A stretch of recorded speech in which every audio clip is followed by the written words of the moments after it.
très heureuse de vous accueillir aujourd'hui pour ce webinaire consacré à la titrisation et à son rôle dans le financement du développement durable en Afrique. Les besoins sont considérables. L'Afrique devra mobiliser près de 190 milliards de dollars par an pour financer sa transition climatique et accompagner sa croissance. Pourtant, les flux actuels restent très insuffisants, autour de 44 milliards de dollars par an. Et face à ce constat, cet instrument offre une réponse concrète pour trois raisons principales. La première, c'est qu'il permet de transformer des flux futurs issus par exemple de l'énergie, du logement ou des infrastructures en ressources financières immédiatement disponibles.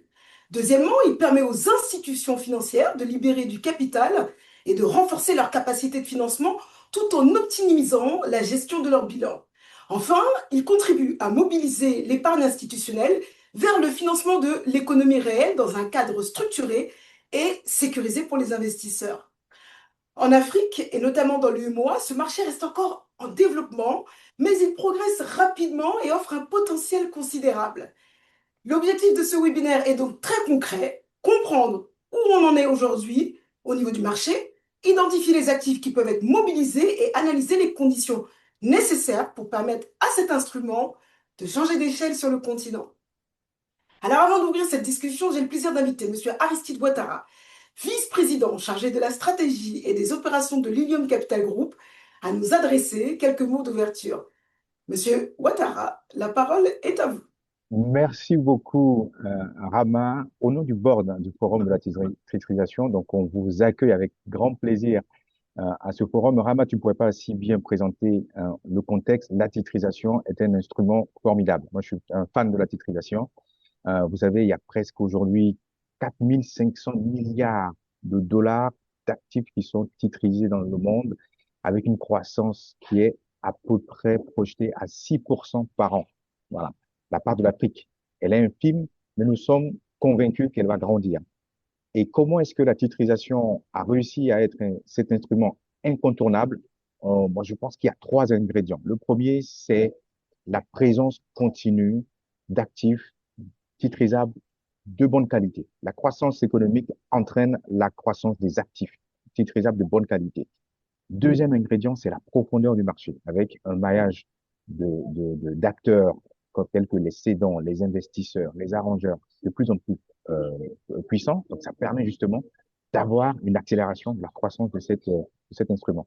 Et enfin, un cadre prudentiel et comptable réglementaire qui est propice.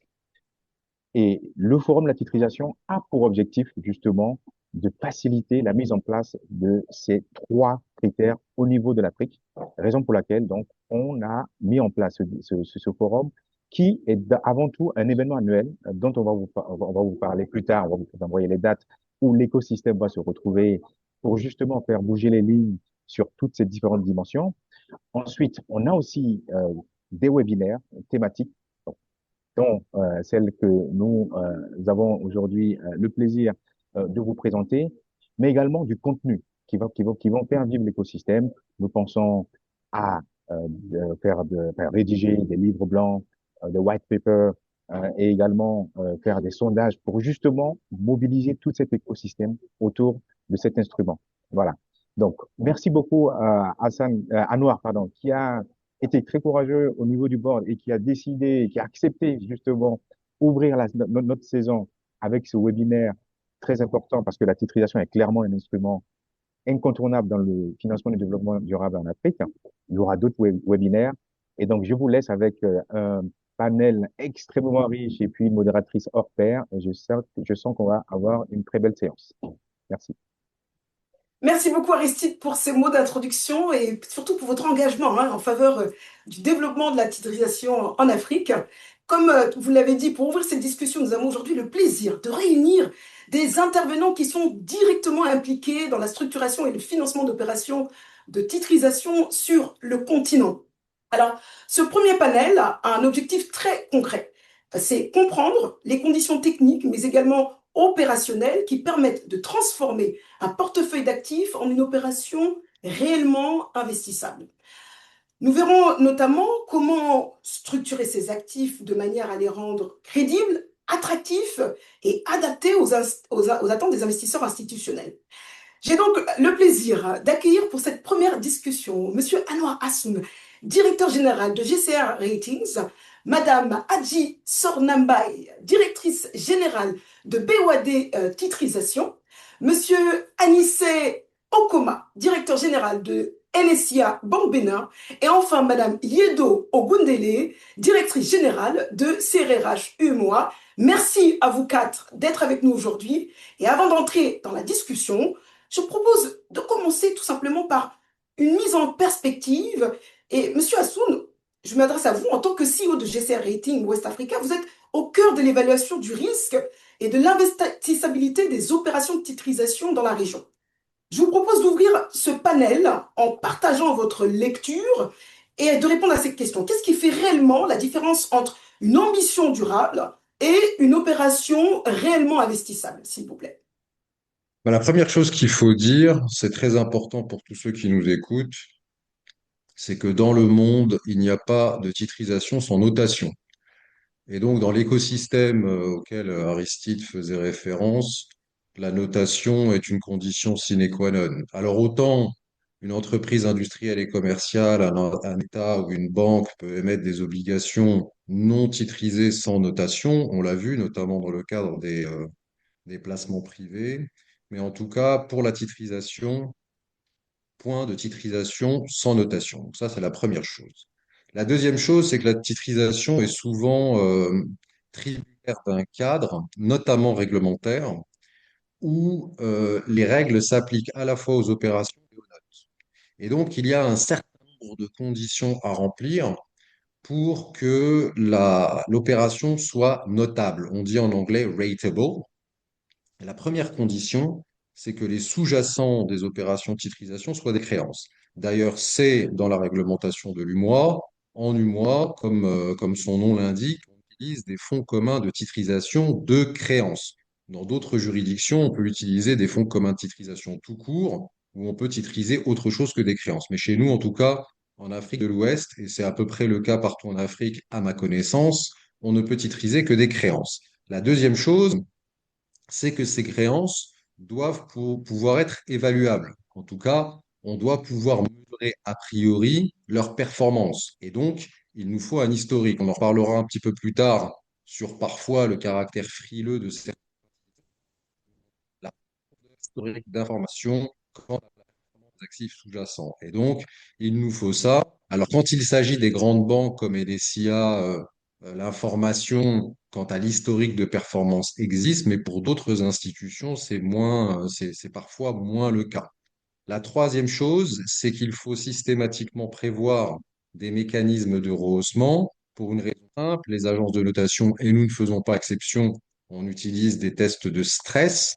Et sans mécanisme de rehaussement, nos mécanismes de stress sont tellement conservateurs qu'en définitive, on atteint des niveaux de notation qui sont en dessous de celles qui sont attendues par les investisseurs régulateurs. Vous mettez mois impose un minimum de notes pour faire appel public à l'épargne. Enfin, et ça c'est une spécificité de GCR, on attend une chronique des flux qui soit crédible. Qu'est-ce que c'est qu'une chronique des flux? Alors nous, qu'est-ce qu'on fait? On va mesurer l'adéquation des flux entrants avec les flux sortants. Et donc, la première chose qu'on va faire, que nos analystes vont faire, c'est mesurer la crédibilité de la chronique des flux. Et donc, pour ça, il faut être relativement conservateur dans la modélisation des flux. Voilà. Dernier point, mais c'est très spécifique à l'Afrique de l'Ouest. Sachez, en tout cas, pour ceux et celles qui nous écoutent et que nous sommes honorés de recevoir aujourd'hui, en Afrique de l'Ouest, il y a quand même des règles quant à la note minimale à atteindre pour une tranche notée. Alors, toutes les tranches n'ont pas nécessairement vocation à être notées, mais en tout cas, celles qui sont notées doivent être au minimum en grade d'investissement, c'est-à-dire atteindre la note 3B-. Donc, Rama, vous l'avez vu, un certain nombre de conditions importantes. Si on devait les résumer, c'est la qualité de l'information, la qualité des créances et puis la crédibilité des modèles sous-jacents, qui est la responsabilité finalement des structureurs. Voilà en deux mots ce qu'on peut dire pour démarrer nos travaux. Merci beaucoup, Monsieur Assoun, pour cette mise en perspective très claire, qui rappelle que la titrisation est avant tout une discipline d'investissement exigeante qui repose sur la qualité des actifs, des données et, comme vous venez de le dire, de la structuration. Alors, je vais maintenant me tourner vers vous, Monsieur Anissé Okoma. Vous êtes le directeur général d'Enesia Banque Bénin. Monsieur Okoma, toute opération de titrisation commence au niveau de la banque avec la qualité du portefeuille de crédit ou du portefeuille sous-jacent. Donc, avant même de parler de structuration ou de notation, tout se joue au niveau de la constitution et du suivi des actifs. Du point de vue d'une banque, quels sont les prérequis internes indispensables avant d'envisager une opération de titrisation? Merci beaucoup, Madame Goudiaby. Merci déjà pour l'opportunité qui m'est donnée d'intervenir sur ce thème qui est vaste, passionnant, complexe et simple, un peu des deux. Alors, je pense que Monsieur Assoun a un peu décrit le contexte sans rentrer de façon dans le détail, en tout cas, concernant les prérequis par rapport à la perspective de la banque. Il faut dire que d'un point de vue de la banque, une titrisation ne peut pas être envisagée sans une préparation interne rigoureuse, autant au niveau de la qualité des actifs, au niveau de la conformité réglementaire et à l'organisation opérationnelle. Donc, au niveau des actifs, il faut assurer une certaine homogénéité du portefeuille en vue de faciliter la sélection dans le cadre des opérations envisagées. Et donc, cette homogénéité-là, elle tourne autour de trois aspects. Donc, il y a la standardisation et l'éligibilité des créances et de l'actif concerné. Cette standardisation-là, on l'identifie en termes de taux de maturité, de profil de risque. Donc ça permet de faciliter l'évaluation justement par les agences de notation. Ensuite, il y a l'historique des données. L'historique des données, la banque doit disposer d'un historique de paiement, donc taux de défaut, remboursement anticipé. Sur plusieurs années, ça permet de faciliter la modélisation des flux de trésorerie futurs et d'assurer la crédibilité des informations qui sont données, comme M. Assoun le disait tout à l'heure. Il y a la taille critique, parce que il y a quand même des coûts associés. Il y a plusieurs intervenants, et donc il faut avoir que le portefeuille atteigne une taille critique qui permette d'absorber les coûts induits par l'opération. Le deuxième aspect, c'est la conformité réglementaire et prudentielle. Déjà, il faut que la banque respecte au départ les ratios réglementaires et il faut que l'opération ait un impact positif sur ces ratios-là, notamment en termes d'allègement du bilan, en termes d'amélioration des fonds propres. Ça également, c'est un élément qu'il faut évaluer avant d'envisager une telle opération. Enfin, il y a l'organisation opérationnelle. Donc, il faut disposer de bonnes capacités opérationnelles et d'un bon système d'information. Le système d'information, il doit être capable d'isoler les créances titrisées pour en faire le suivi, en faire un reporting, permettre une intervention rapide lorsqu'il y a un sujet à traiter tout au long de l'opération. Et ensuite, l'organisation. L'organisation interne de la banque doit être alignée avec les objectifs recherchés parce qu'il faut une véritable coordination entre les différentes équipes, donc crédit, finance, juridique, système d'information. Et il faut que chacun comprenne son rôle, comprenne son domaine d'intervention, comprenne ce qui est attendu de lui, de sorte à ce que l'opération se passe de façon fluide. Donc, voici un peu, de façon résumée, les prérequis qui sont attendus dans le cadre de cette opération. Merci beaucoup, Monsieur Okoma. Vous avez souligné un point essentiel, hein, la qualité, l'homogénéité et le suivi rigoureux du portefeuille, qui sont les socles de toute opération. Mais entre un portefeuille d'actifs et une opération investissable, il y a une étape clé, la structuration. Madame Sorna Anjibaï, vous êtes la directrice générale de BOAD Titrisation. En tant qu'arrangeur, quels sont les facteurs clés qui permettent de transformer un portefeuille d'actifs en une opération crédible et attractive pour les investisseurs? Merci, Madame Goudiaby, pour cette question. Et tout d'abord, bonjour à tous. Je suis absolument ravie de participer à ce panel. Donc, effectivement, pour nous, en tant qu'arrangeurs, au sein de BOAD Titrisation, il y a 3 étapes. Alors, toutes celles qui ont été décrites d'une part par Monsieur Assoun et par Monsieur Okoma, mais qui en réalité se retrouvent dans l'exécution des différentes étapes. Donc, lorsque nous regardons un portefeuille, il est très important d'avoir un historique de données le plus large possible. C'est ce qui nous permet de calibrer le risque correctement, d'évaluer les différents scénarios de test. C'est ce qui nous permet d'avoir une notation en interne, donc en parallèle de la notation délivrée par l'agence de notation, et une appréciation de la qualité du portefeuille global. Donc, l'interaction avec le cédant est fondamentale afin que la qualité des informations transmises soit au rendez-vous. Une fois que nous disposons de ces informations, nous pouvons structurer le fonds et le calibrage des tranches va reposer sur cette bonne appréhension des sous-jacents. Enfin, une opération de titrisation réussie auprès des investisseurs, c'est une opération que les investisseurs comprennent. Et donc, il est important de présenter une structure que les investisseurs peuvent appréhender, sur laquelle ils peuvent investir, qui est en adéquation avec leurs contraintes réglementaires. Et donc, c'est cette dernière étape qui est également fondamentale pour nous, c'est de présenter des opérations qui sont accessibles au marché régional, bien évidemment, mais également au marché international.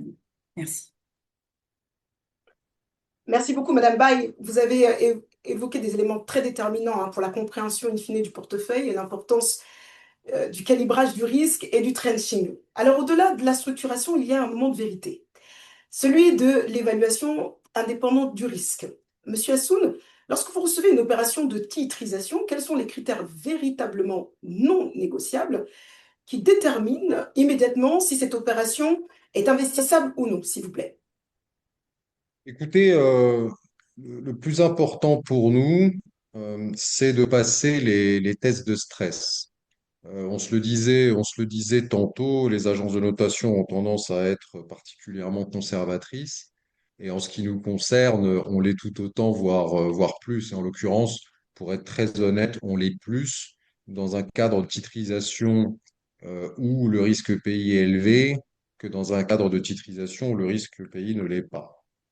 Et comme dans nos pays, le risque pays a tendance à être relativement élevé, nos tests de stress sont assez redoutables et il faut pouvoir les passer. Alors, comment on fait quand on est un cédant et un structureur pour passer outre stress? Il y a des mécanismes qu'on appelle des mécanismes de rehaussement. Alors peut-être que tout le monde ici n'est pas familier de tout ce jargon, mais l'idée c'est, à partir d'un portefeuille donné, de réussir à améliorer la qualité de crédit des obligations qui sont émises à l'issue de l'opération de titrisation. Alors, le premier mécanisme auquel on peut penser, c'est de dire qu'il faut avoir plus d'actifs qu'il y a d'obligations. C'est ce qu'on appelle le mécanisme de rehaussement. Et pour nous, typiquement, quand on voit du rehaussement au niveau d'une opération de titrisation par surdimensionnement, c'est-à-dire plus d'actifs qu'il n'y a de passifs, on a tendance effectivement à diluer le risque. Alors, il y a une deuxième chose auquel il faut penser, et parfois les cédants n'y pensent pas nécessairement, c'est que dans nos modèles, il y a un bénéfice à la diversification. Je vais donner deux cas extrêmes. Le premier cas où on titrise une seule créance, par exemple, sur un État quand on est une banque, il n'y a aucun bénéfice de diversification. En revanche, quand on est une banque régionale et qu'on a 14 000 créances sur 8 pays, bah forcément, on a des bénéfices de diversification, que ce soit par contrepartie, par secteur et par pays. Et puis, Hadji l'a mentionné un petit peu plus tôt, on peut aussi penser au niveau du passif à ne pas émettre qu'une seule tranche qui reflète la qualité de crédit de l'actif sous-jacent, mais plusieurs tranches avec des obligations qui sont mieux notées, des obligations dites mezzanines qui ont une notation légèrement inférieure, et puis ensuite des tranches juniors qui absorbent les pertes, parce qu'en définitive, nous, on est au service des cédants, mais on discute avec les investisseurs. C'est les investisseurs que nous servons. Et puis, vous avez d'autres mécanismes dont on en reparlera. Je vais juste les citer pour pas monopoliser la parole, qui sont un petit peu plus secondaires, mais qui ont leur intérêt en termes de notation. On peut penser à des mécanismes de portefeuille de substitution. On peut se dire, par exemple, si une créance est en état de non-performance, on peut la substituer avec une créance performante. On peut imaginer des fonds de réserve, hein. On imagine que les actifs sous-jacents génèrent un rendement qui est inférieur au coût des obligations. On a ce qu'on appelle un différentiel de taux. En anglais, ça s'appelle un excess spread qui vient s'accumuler dans un fonds de réserve. Et ça sert économiquement de fonds propres au fonds de titrisation. Et puis enfin, pourquoi pas, ça ne s'est pas encore vu dans notre sous-région, mais on peut imaginer des obligations de titrisation qui pourraient être garanties par des garants externes. Ça peut s'envisager, en tout cas pour les institutions les plus fragiles qui aimeraient quand même faire appel à la titrisation. Voilà, on a tous. Alors, juste pour donner une anecdote, en Allemagne, par exemple, la plupart des banques ne sont pas très bien notées, contrairement à ce qu'on pense. Les banques régionales ne sont pas très bien notées et pourtant, elles émettent régulièrement des obligations de titrisation qu'on appelle des Pfandbriefe sur leur meilleur portefeuille, qui est le portefeuille de créances hypothécaires sur des ménages allemands, et ces obligations sont notées 3A. Donc voilà, Rama, simplement pour rappeler le fait qu'on n'est pas obligé d'être une banque ou une institution financière ou un État ou qui que ce soit ou un corporate noté 3A pour sortir une obligation de titrisation 3A. L'exemple allemand le montre avec brio. Voilà, grosso modo, une sorte de listing à la Prévert des mécanismes qui permettent pour nous de considérer. Voilà. Merci Anouar. Vous avez rappelé que les investisseurs n'achètent pas une intention, hein, mais un risque mesurable, documenté et structuré. Cela nous amène justement au point de vue des investisseurs institutionnels eux-mêmes. Madame Ogundele, vous êtes directrice générale de la CRRH UEMOA. Du point de vue d'un investisseur institutionnel spécialisé dans le financement du logement, quels sont les éléments qui rassurent le plus les investisseurs lorsqu'ils analysent une opération de titrisation? Merci, Madame Goudiaby, et bonjour à tous. Donc, effectivement, tout d'abord, pour donner un élément de contexte, nous avons développé récemment, en tant que sponsor, une activité de titrisation entièrement dédiée au logement abordable, en partenariat avec BOAD Titrisation. Et donc, nous avons lancé un programme en 2025 qui s'appelle ZACA, ce qui veut dire maison dans un de nos dialectes. Et nous avons fait une première émission de RMBS, c'est-à-dire de titrisation de prêts hypothécaires résidentiels, avec NCA Banque Côte d'Ivoire comme banque cédante. Et donc, qu'est-ce que nous avons pu observer? Nous avons pu observer qu'un élément clé en réalité pour les investisseurs, c'est vraiment ce qu'on appelle le use of proceeds, c'est-à-dire comment est-ce que les fruits de la titrisation sont utilisés, plutôt qu'en réalité les actifs qui sont titrisés. Et ce qui est important pour les investisseurs, c'est vraiment de s'assurer que les fruits de la titrisation seront réellement réinvestis dans du logement abordable, que ce soit des prêts faits à des promoteurs immobiliers ou des prêts hypothécaires. Ça, c'est vraiment un élément clé. Et à côté de cela, bien entendu, il y a la nature, on va dire, des participants de l'opération. Et on a constaté également que la présence d'un acteur reconnu du secteur du financement de l'immobilier, comme la CRRH UEMOA, c'est rassurant pour les investisseurs. Et lorsqu'on est en fait en partenariat avec également un spécialiste de la titrisation comme BOAD Titrisation, tout ça, ce sont des éléments qui jouent favorablement du point de vue des investisseurs. Et puis, bien entendu, il y a le cédant. C'est important que la banque cédante soit vraiment alignée en termes de risque. Et ça, cela se fait grâce à des éléments de structuration, comme par exemple la conservation de la tranche senior par la banque cédante, qui permet vraiment d'assurer un alignement en termes de risque. Et puis des éléments tels que la capacité de la banque cédante de procéder au recouvrement des actifs cédés en cas de besoin. Ça, c'est aussi des éléments rassurants. Les investisseurs font généralement une due diligence sur la banque cédante pour s'assurer de tous ces éléments-là. Donc, en résumé, en fait, le use of proceeds, comment est-ce que les fruits de la titrisation sont utilisés, ça c'est vraiment fondamental, en particulier pour les investisseurs à impact, les participants, qui est impliqué dans cette titrisation, et enfin la nature et la qualité du cédant et son alignement d'intérêt. Voilà, merci beaucoup.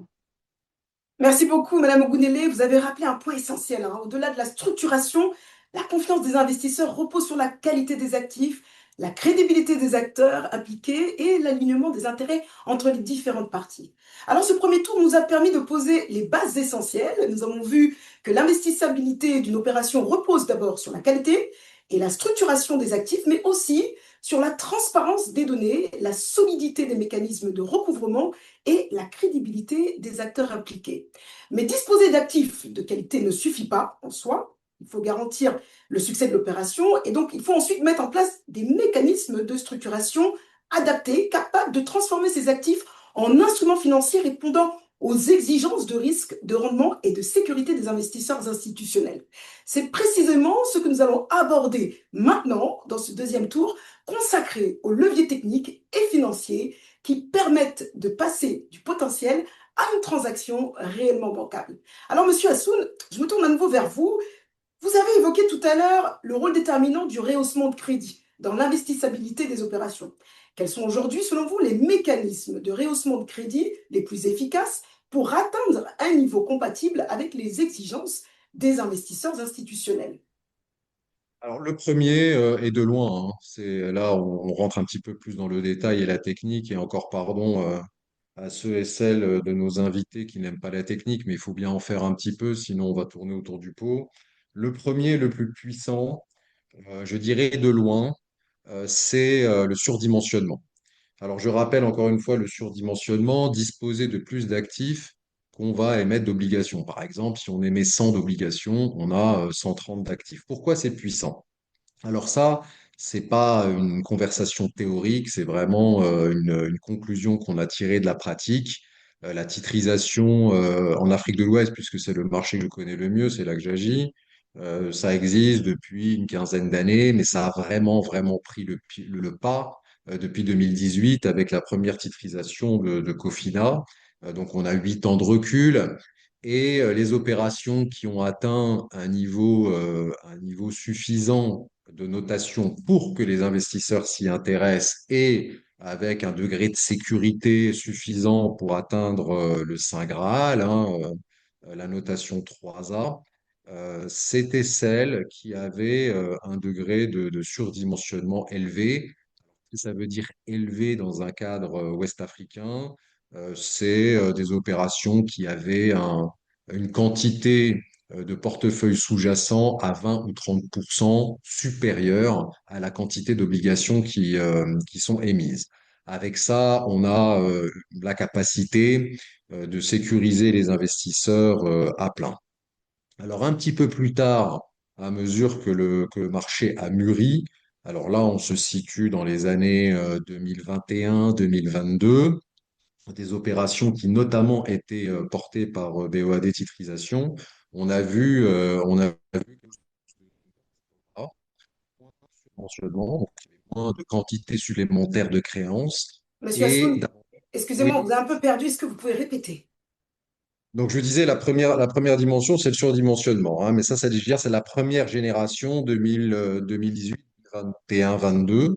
Et puis, à partir de 2021, 22, et c'est grâce à BOAD Titrisation qu'on a vu apparaître des choses comme ça, c'est qu'on a vu moins de surdimensionnement, mais qui a été compensé par le tranching. Alors, c'est quoi le tranching? Je rappelle, c'est qu'au passif du fonds commun de titrisation, vous allez avoir plusieurs obligations qui ne portent pas la même note. En moyenne, la moyenne pondérée des probabilités de défaut et la notation des passifs va refléter celui des actifs modulo les tests de stress. Mais ce qu'on a vu à partir de ce moment-là, c'est qu'on a vu différentes tranches, y compris des tranches juniors qui venaient absorber les pertes.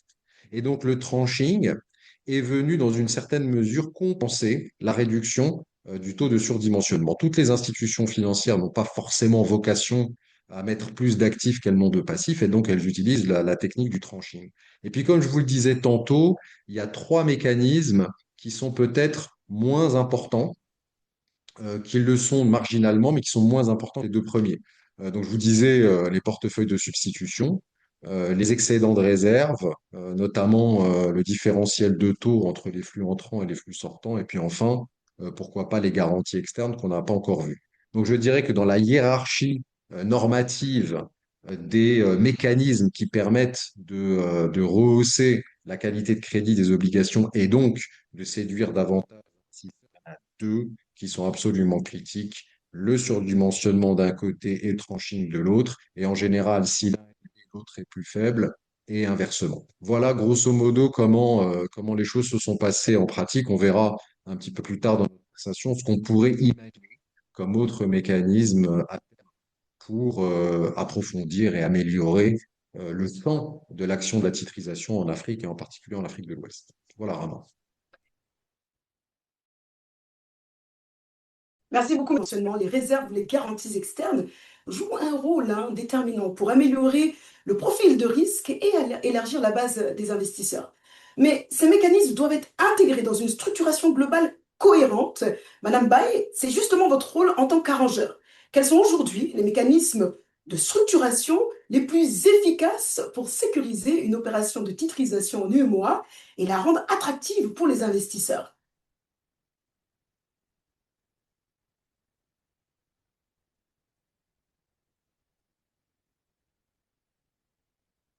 Alors, Madame Bay, vous êtes toujours avec nous? Vous m'entendez? Oui, on vous entend. Très bien. Donc, il y a eu une évolution dans les mécanismes de sûreté que nous avons mis en place en 2022 lorsque nous avons travaillé sur le portefeuille souverain de la BOAD. Il était très important de garder le statut de PCS de la BOAD, donc de créditeur préférentiel. Et à cet égard, les créances ne pouvaient pas être entièrement cédées. Donc, nous avons mis en place un système d'obligations adossées avec un transfert des flux et des risques, mais où la BOAD restait déteneur de ces créances. Ceci est un cas particulier, mais qui a été en tout cas intégré dans notre structuration. En 2024, il était important pour nous de démontrer qu'il était possible d'avoir une opération entièrement tranchée, donc avec une tranche junior, mezzanine et senior. Je ne vais pas revenir sur la définition qui a été brillamment apportée par Monsieur Hassoun, mais cette volonté de présenter cette subordination des tranches était également exprimée par des investisseurs internationaux qui ne pouvaient intervenir sur ce type d'émission qu'à cette condition. Mais nous avons également eu recours à d'autres mécanismes. Donc, nous sommes en réalité aujourd'hui dans un dispositif où nous sommes en sous-dimensionnement parce que le portefeuille cédé par le cédant est en général inférieur au montant levé sur le marché et le différentiel sert à créer ce qu'on appelle un fonds de réserve. Donc, en général, aux alentours de 5%. Et donc, c'est comme une protection en plus des différentes tranches présentées aux investisseurs. Mais nous avons également une ligne de liquidité située en général autour du milliard de francs CFA. Et enfin, aujourd'hui, il y a aussi le recours au rechargement. Donc, c'est-à-dire que souvent, on part d'un portefeuille statique de créances qui n'est pas amené à évoluer au cours de l'opération, mais nous pouvons aussi envisager des scénarios, et nous l'avons fait notamment dans le cadre de la Sénélec, où le portefeuille varie au cours de la vie de l'opération et est rechargé. Donc, c'est-à-dire que notamment des factures émises ont été payées, et nous, en tant qu'arrangeurs, à travers le fonds, en tout cas la société de gestion, rachète de nouvelles factures afin qu'elles continuent à alimenter l'actif du fonds. Donc voilà toutes ces différentes façons, approches que nous avons mises en place au niveau de la structuration. Merci beaucoup, Madame Bay. Vous avez notamment souligné l'importance du trenching et des mécanismes de réserve qui permettent d'adapter le profil de risque aux attentes de différents types d'investisseurs. Mais la titrisation n'est pas seulement un outil de structuration, c'est aussi un outil stratégique pour les banques. Monsieur Okoma, du point de vue d'une banque cédante, comment la titrisation permet-elle concrètement à une banque de libérer de la capacité de financement et de soutenir le développement de son activité? Merci beaucoup. On va dire que de façon concrète, la titrisation permet à une banque de transformer ses actifs immobilisés au bilan en liquidité immédiate. Et d'un autre côté, ça permet un allègement réglementaire. De façon concrète, comment ça se traduit? Je veux dire, ça s'articule autour de trois périmètres essentiellement. Donc, le premier périmètre, qui est le refinancement des encours. Donc, vous cédez une partie de vos encours contre de la liquidité. Donc, ça vous permet, en période de tension ou en période de difficulté ou de raréfaction de la mobilisation des dépôts sur le marché, ça permet à la banque de disposer de liquidités pour poursuivre son activité. Vous n'êtes pas sans savoir qu'il y a quelques mois en arrière, la zone UEMOA était relativement tendue en termes de liquidité avec les mesures prises par le régulateur pour réguler l'inflation. Et donc, il a fallu trouver des mécanismes pour poursuivre l'activité des banques. Et la titrisation a permis, en tout cas à NCA Banque Bénin, de lever de la liquidité pour pouvoir poursuivre ses activités de façon sereine. L'autre élément, c'est l'allègement du bilan avec un impact positif sur les fonds propres. Parce que la cession fait baisser l'actif pondéré du risque qui a un impact sur l'évaluation des fonds propres de la banque. Donc, ça permet un renforcement de la conformité réglementaire de la banque. Et donc, ça permet à la banque d'être encore plus attractive vis-à-vis des investisseurs et ça crée un cercle vertueux, on va dire. Le troisième élément, c'est l'optimisation des limites d'exposition. La plupart des banques, dans leur procédure et politique, ont une limite d'appétence au risque. Donc, cette appétence au risque-là est définie par secteur, par type de client, etc. Il peut arriver que vous évoluez sur un marché où il y a un secteur en particulier qui est porteur, mais à cause des limites que vous vous êtes fixées, vous ne pouvez plus intervenir dessus. Donc, la titrisation permet de libérer de la capacité en cédant une partie de cet actif-là et vous permet de disposer de la marge, d'une marge suffisante pour agir de nouveau sur ce segment-là ou avoir ou avec comme ambition, par exemple, d'agir sur des secteurs ciblés comme les PME, comme les financements verts, comme les financements d'entreprises dirigées par des femmes.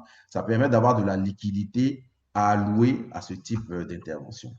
Donc, voilà un peu les impacts qu'on peut citer. Merci. Merci beaucoup, Monsieur Okoma. Vous avez bien démontré que la titrisation permet non seulement de refinancer des encours existants, mais aussi d'améliorer les ratios prudentiels et de créer de nouvelles capacités de financement. Cela pose naturellement la question du pipeline d'actifs disponibles.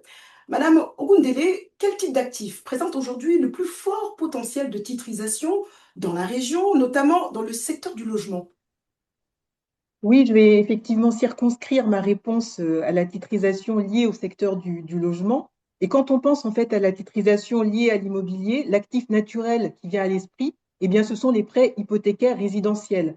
D'ailleurs, la titrisation historiquement a démarré aux États-Unis et en Europe avec les RMBS, c'est-à-dire les titrisations de prêts hypothécaires résidentiels.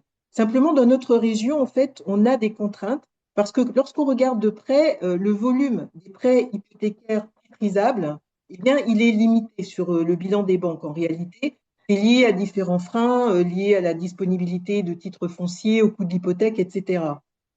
Or, on a constaté également qu'en réalité, il y a beaucoup d'acquisitions immobilières faites par des particuliers à l'aide de prêts à la consommation. Il y a beaucoup de prêts à la consommation qui ont des maturités longues, des maturités de 7 ans, voire de 10 ans, on va même parler de maturité à 12 ans, qui en réalité ont été détournés par des acquéreurs pour d'abord acheter leur terrain, puis les matériaux de construction, et puis petit à petit construire en fait leur logement. Donc ça crée une opportunité d'actifs qui sont titrisables. Ces prêts à la consommation de maturité longue, eh bien on peut les prendre et les titriser de façon à créer un vrai marché hypothécaire. Et on peut prendre par exemple le cas du Bénin, et M. Okoman, je peux le prendre aussi à témoin, qu'il y a peu de banques en fait qui ont des prêts hypothécaires sur leur bilan, mais qui toutefois ont besoin d'avoir des ressources longues, de la liquidité immédiate, comme l'a très bien décrit M. Okoma, pour pouvoir amorcer un marché du prêt hypothécaire. Pourquoi? Parce qu'au Bénin, il y a un contexte où le programme de logements sociaux, en fait, a déjà été développé. Il y a déjà des logements qui sont disponibles avec des acquéreurs qui souhaitent avoir des prêts hypothécaires pour pouvoir devenir propriétaires. Donc, l'idée que nous avons eue, c'est de titriser ces prêts à la consommation pour que les banques puissent utiliser les fruits de cette émission afin de soit financer les promoteurs immobiliers pour le logement abordable ou accorder des prêts hypothécaires aux clients particuliers. Donc, voilà en fait un exemple pour dire que finalement, on peut être imaginatif et que même lorsqu'il s'agit de titrisation liée à l'immobilier, ce n'est pas forcément des actifs tels que des prêts hypothécaires qu'on peut prendre pour les titriser, mais on peut prendre d'autres actifs du moment qu'au bout du compte, le use of proceeds, comme je l'expliquais précédemment, eh bien, est utilisé pour l'immobilier résidentiel abordable. Merci beaucoup, Madame Ogundele. Vous avez mis en lumière le potentiel important qui existe, mais aussi la nécessité de structurer davantage ces actifs pour permettre au marché de se développer pleinement. Alors, ce deuxième tour nous a permis de comprendre, un, les leviers techniques et financiers qui permettent de transformer un portefeuille d'actifs en une transaction bancable. On va maintenant aborder un troisième et dernier point essentiel, les enseignements tirés des premières opérations et les conditions nécessaires pour permettre à ce marché de changer d'échelle. Alors, Monsieur Okoma, vous avez directement participé à des opérations de titrisation, on en a parlé tout à l'heure. Votre retour d'expérience est particulièrement précieux, je pense, aujourd'hui, pour comprendre la réalité opérationnelle de ces transactions. Quels sont les principaux enseignements que vous tirez des premières opérations réalisées notamment en termes de structuration, de suivi et également d'appétit des investisseurs? Merci. C'est pas ça, c'est une question à laquelle il faut peut-être 30 minutes comme ça pour y répondre, mais on va essayer de faire court. Non, je pense que le premier élément, c'est la nécessité d'avoir un suivi rigoureux du portefeuille de crédit, autant avant l'opération qu'après l'opération. Vous savez, avant de faire la titrisation, personnellement, j'avais l'impression ou j'avais le sentiment que je devais garder un portefeuille sain euh, pour ne pas avoir de représailles de mon régulateur. Mais en réalité, ça va au-delà de ça. La titrisation m'a montré que maintenir un portefeuille sain que je peux tracer avec un historique peut me permettre d'avoir des leviers de croissance et d'avoir des relais pour des levées de fonds pour poursuivre mes activités. Donc ça, c'est important. Autant en amont qu'en aval, donc après l'opération, pour pouvoir avoir un système de reporting et de suivi fiable et transparent qui serait de nature à rassurer les investisseurs. Parce que vous ne faites pas une titrisation pour n'en faire qu'une, vous en faites une pour pouvoir répéter l'opération à terme. Ensuite, il y a le soutien institutionnel qui est important. Nous, on a eu la chance d'avoir BOAD Titrisation et des institutions comme IFC qui ont rejoint l'opération. Et ça a permis d'apporter une certaine crédibilité à l'opération. Avec les mécanismes dont M. Anwar, M. Hassoun, pardon, a parlé tout à l'heure, notamment le mécanisme de rehaussement, la création d'un véhicule, donc d'un SPV pour ça, l'obtention d'une notation externe. Tous ces éléments-là ont permis de créer une certaine attractivité de l'opération vis-à-vis du marché, avec surtout, je pense, la répartition par tranche entre seniors, mezzanine et juniors. Ça a permis aux investisseurs de se retrouver selon les profils de risque, selon les appétits même des risques. Donc, on a eu une palette d'investisseurs totalement variée, ce qui a permis le succès de l'opération, parce que ça a permis de toucher une base beaucoup plus grande.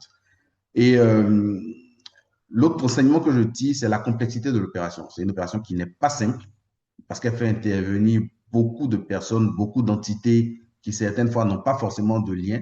Il faut être capable de coordonner, d'aligner son organisation et de faire preuve d'humilité quand même.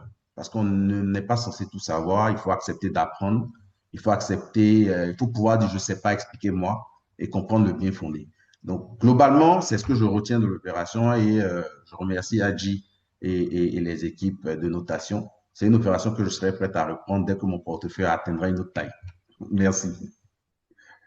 Merci beaucoup, Monsieur Okoma. Vous avez notamment souligné l'appétit réel des investisseurs, mais aussi l'importance d'un suivi rigoureux et la complexité opérationnelle de ces transactions. Alors, cela montre bien que le potentiel est là, mais que certaines conditions doivent être encore réunies pour permettre au marché de se développer pleinement. Alors, Madame Ogundele, du point de vue d'un investisseur institutionnel et d'un acteur structurant du marché de l'immobilier, quels sont aujourd'hui les principaux leviers à activer pour permettre à la titrisation de se développer à plus grande échelle dans la région? Alors, en fait, les enseignements que je tire de ces premières opérations réalisées, ils sont en fait à deux niveaux. Je pense que il y a vraiment encore un besoin d'éduquer les banques cédantes, mais également les investisseurs régionaux. Pourquoi les banques cédantes? Pour en fait vraiment qu'elles comprennent les bienfaits de la titrisation. Souvent, en fait, il y a des questions où peut-être il n'y a pas une bonne compréhension de la différence entre un emprunt et une titrisation. Donc, tout ce que M. Okoma vient d'expliquer, je ne vais pas revenir dessus, mais il y a vraiment besoin d'accompagner les banques pour qu'elles aient recours à des financements alternatifs tels que les titrisations. Et puis également les investisseurs, en particulier les investisseurs régionaux, pour qu'ils soient convaincus en fait que lorsque c'est bien structuré, qu'il y a des notations données par l'agence GCR par exemple, que c'est intéressant d'envisager la titrisation comme un investissement parce que c'est diversifiant, parce que ça offre un excellent couple rendement-risque. Et donc c'est important en fait également de motiver nos investisseurs régionaux. Et l'autre enseignement, en fait, le dernier, qu'on a pu constater, c'est un réel engouement de la part des investisseurs à impact internationaux, notamment les DFI, parce qu'elles comprennent en fait bien que ces opérations peuvent avoir un réel impact social, et donc elles sont vraiment très motivées pour investir. Souvent, en fait, le frein qu'on a, c'est plus au niveau des banques cédantes. On a plus de mal, en fait, à convaincre les banques de tenter l'aventure de la titrisation. Merci beaucoup. Merci beaucoup, Madame Ogundele, hein. Vous avez mis en évidence un point clé, hein. Aujourd'hui, au-delà des aspects techniques, hein, le développement du marché il repose sur l'éducation des acteurs, la structuration du pipeline et puis la mobilisation des investisseurs de long terme. Mais avec une structuration solide, certaines opérations peuvent rester encore vulnérables à des facteurs externes.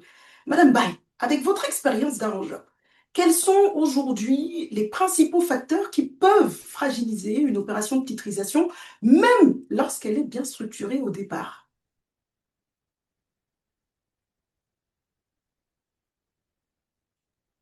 Alors, on se rend compte aujourd'hui qu'effectivement, une opération aussi robuste et aussi bien structurée soit-elle ne suffit pas.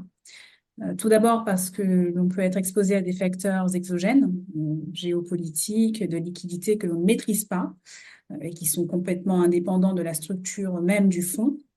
Mais sans doute, après 7 émissions au cours des 3 dernières années, nous avons constaté que le timing de lancement d'une opération était essentiel. On ne lance pas une opération au mois de juin comme on en lance une au mois de décembre. Et donc, il est important de bien comprendre le moment où on souhaite intervenir sur le marché.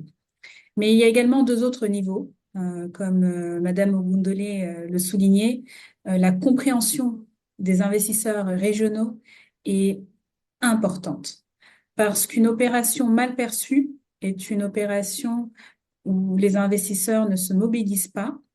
Et notamment, nous l'avons vécu avec l'introduction des différentes tranches.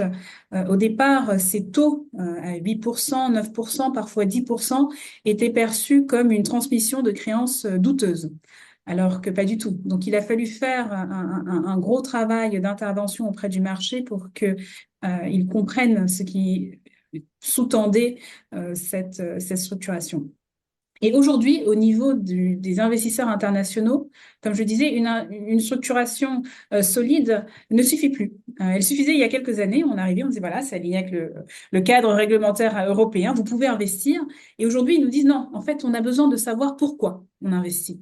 Et donc, l'impact que soulignait encore une fois Madame Ogundele est au cœur de nos discussions aujourd'hui lorsque nous abordons un investisseur international. Est-ce que j'investis dans le logement social, comme avec l'opération de NCA Banque Côte d'Ivoire, avec la CRRH? Est-ce que j'investis dans le financement des PME, avec notamment une part dédiée aux PME féminines, au financement du climat, comme nous l'avons fait avec l'opération NCA Bénin? Est-ce que je contribue à la transition énergétique avec la réduction de l'empreinte carbone, avec l'accès universel comme avec l'opération de la Sénèque? Tous ces éléments aujourd'hui sont des conditions de succès pour une opération de titrisation. Donc voilà, en quelques mots, ce que nous avons constaté après 4 ans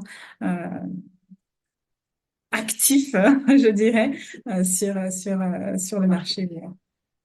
Excellent. Merci, Madame Baye, pour cet éclairage qui est très clair, hein. Vous avez rappelé qu'au-delà, hein, de la structuration technique, le développement du marché repose aussi sur la confiance des acteurs, la liquidité et surtout la capacité collective, hein, à renforcer la compréhension et l'appropriation de cet outil dans la région. Alors ce panel a clairement montré, hein, que la titrisation n'est plus simplement un outil technique, mais un véritable levier pour mobiliser des capitaux, renforcer la capacité de financement des institutions financières et accompagner le financement durable de nos économies. Les fondamentaux sont là, hein, la qualité des actifs, la structuration et l'appétit des investisseurs. L'enjeu est désormais de permettre à ce marché de changer d'échelle. Il est désormais temps de passer à notre deuxième panel consacré au thème passer du deal au marché, investisseurs, cadre juridique et conditions pour passer d'échelle. Nous allons commencer d'ici 30 secondes. Le temps pour vous d'attraper un café, de quoi noter ou un sandwich. Vous êtes tous connectés? Eh bien, écoutez, j'en suis ravie. Nous ouvrons à présent notre deuxième panel, donc consacré à une question centrale. Comment passer d'opérations de titrisation isolées à un véritable marché structuré capable de mobiliser durablement les investisseurs institutionnels? Nous avons vu lors du panel précédent comment structurer des actifs pour les rendre investissables. La question est maintenant celle du passage à l'échelle. Quelles sont les conditions nécessaires pour attirer les investisseurs, renforcer la liquidité du marché et créer un cadre propice à la multiplication des opérations. Alors pour commencer, je vais me tourner vers le représentant de monsieur Denis Charles-Coissy, donc le DG de la CNPS Côte d'Ivoire, qui malheureusement n'a pas pu se joindre à nous en dernière instance, et donc je vais demander à son remplaçant, je prends juste le nom, monsieur Diby Guillaume, directeur adjoint des investissements et de la structure financière. Vous représentez donc le directeur général de la CNPS et vous représentez précisément le type d'investisseur institutionnel que ce marché cherche à mobiliser. Quels sont aujourd'hui les critères déterminants pour qu'un investisseur institutionnel décide d'investir dans une opération de titrisation? Ok, merci beaucoup, Ramatoulaye. Ce que je voudrais dire dans une entrée de jeu, il faut déjà comprendre que la CNPS est une institution de prévoyance sociale qui a une responsabilité dans la gestion vraiment des régimes importants, le régime des salariés. Et aujourd'hui, en plus du régime des salariés, nous avons donc le régime des travailleurs indépendants. Donc, en tant que CNPS, notre mission va consister donc à avoir des cotisations pour faire face à l'ensemble vraiment des prestations dont nous disposons. Donc, lorsque vous avez fini vraiment de faire face à cette mission, qui est une mission pérenne, il vous faut forcément avoir certains leviers pour avoir des ressources additionnelles en plus des cotisations pour faire face vraiment comment dirais-je, à ces prestations et surtout, comment dirais-je, à l'ensemble de nos investissements. Sans cela que les investissements jouent un rôle très stratégique pour nous et les produits adossés à ces investissements sont stratégiques. De manière globale, lorsque la CNPS en tant qu'institution veut investir, elle a déjà des critères, je pourrais dire des critères d'orientation dans sa politique de placement, notamment les critères de sécurité, parce qu'on investit, mais une chose est sûre, le premier élément qu'on regarde, c'est de nous rassurer que le capital qui va investir va être effectivement, un cash pour nous. Donc, en plus donc, de la sécurité, vous avez la question de rentabilité qui est importante, je vais y revenir, mais aussi c'est vraiment de contribuer à l'épanouissement vraiment de notre écosystème sur le plan social, sur le plan économique et même développer même des activités ESG. Mais pour revenir à la question de savoir quels sont les critères que nous regardons, surtout en termes d'opération de titrisation, le premier élément qui est important pour nous, c'est la qualité de moteur. Tout à l'heure, M. Assoun vraiment l'a dit et vraiment a précisé dessus. La qualité vraiment de l'émetteur est un élément très, très important pour nous. Et c'est celui-là que la question de notation est aussi un élément stratégique en termes de décision. Parce que la notation financière donne certaine visibilité en termes de solidité financière de l'émetteur et en termes aussi de capacité pour l'émetteur donc de vouloir faire face à ses engagements. Et en cela, la CNPS, dont l'exemple aujourd'hui, la CNPS a une notation de triple A qui donne une certaine visibilité, une certaine assurance à tout partenaire vraiment qui veut vraiment rentrer dans une opération de co-investissement avec la CNPS. Donc, nous pensons que ça, c'est un élément important, la qualité vraiment de l'émetteur. L'autre élément que nous mettons en avant aussi, c'est l'attractivité au niveau du taux servi. Au niveau du taux, c'est vraiment un élément fondamental. Vous savez, nous sommes dans un environnement où vous avez plusieurs types d'investissements à faire à des horizons différentes, donc avec des caractéristiques différentes. Donc, à un moment, il faut faire un arbitrage sur le marché, mais pour la CNPS, le taux est un élément stratégique. Les produits financiers sont un élément stratégique. Pourquoi est-ce que je vous dis que le taux servi est un élément stratégique? Je prends l'exemple aujourd'hui. la CNPS a développé son portefeuille d'investissement de manière à ce que les produits financiers soient vraiment, comment dirais-je, un indicateur de décision. Aujourd'hui, il y a déjà plus de 5 ans, nos produits financiers couvrent la masse salariale de la CNPS. Vous avez une institution de prévoyance qui emploie près de 1500 personnes. En tant que masse salariale, c'est vraiment un volume important. Mais les produits d'investissement arrivent à couvrir déjà la masse salariale. Aujourd'hui, l'objectif, c'est de faire en sorte que les produits d'investissement déjà couvrent les dépenses de fonctionnement. Nous sommes aujourd'hui à 80%. Et on va atteindre les 100% d'ici la fin de l'année.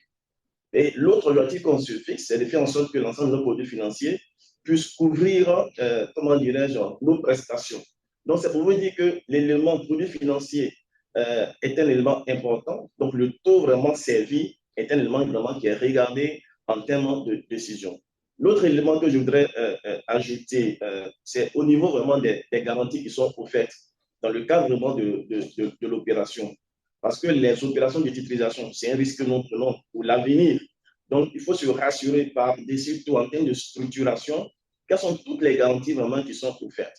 C'est vrai qu'au-delà des garanties de conséquences dont on a parlé, des garanties de compte de réserve dont on a parlé, on pense qu'il y a lieu encore d'accroître comment dirais-je, nos garanties sûreté vraiment qui sont offertes.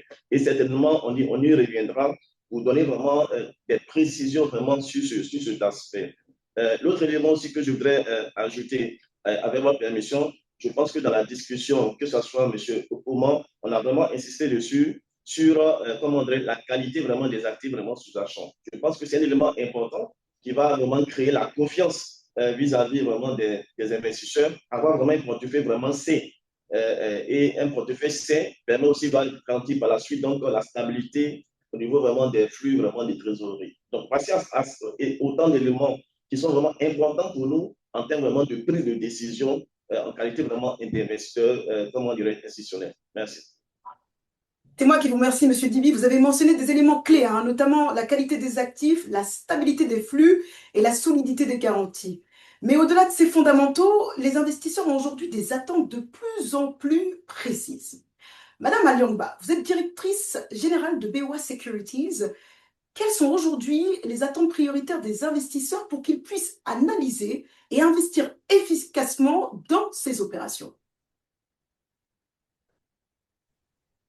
Merci Ramatoulaye, bonjour à tous. Merci beaucoup de m'avoir convié à participer à ce panel. Je vais partager les constats que nous avons faits sur le marché et nous avons pu voir que les investisseurs sont en attente d'une certaine transparence sur les mécanismes de la titrisation. Et cette transparence demande qu'il y ait certaines conditions de standardisation pour faciliter l'interprétation des mécanismes qui leur sont présentés. Ce qui leur évite de passer toujours le même temps à analyser les opérations et ce qui peut conduire à reporter, à différer la décision pour investir. Les investisseurs sont en attente de critères d'éligibilité très clairs pour comprendre les créances qui sont transférées au fonds commun de titrisation de créances. Ils ont besoin de reporting standardisé. Ils ont besoin non seulement, ils peuvent en établir en interne pour continuer de suivre leurs investissements, mais ils ont besoin qu'il y ait des reportings qui permettent la comparabilité des opérations.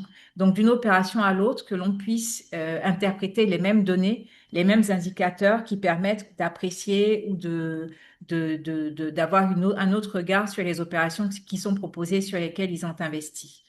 Les investisseurs recherchent également la transparence sur les données. Cette transparence, elle est aussi demandée par les autres parties prenantes de l'opération, que ce soit la société de gestion du FCTC, l'agence de notation, le régulateur. Ils sont tous demandeurs d'une certaine transparence, que les données qui soient transmises correspondent à ce qui est annoncé.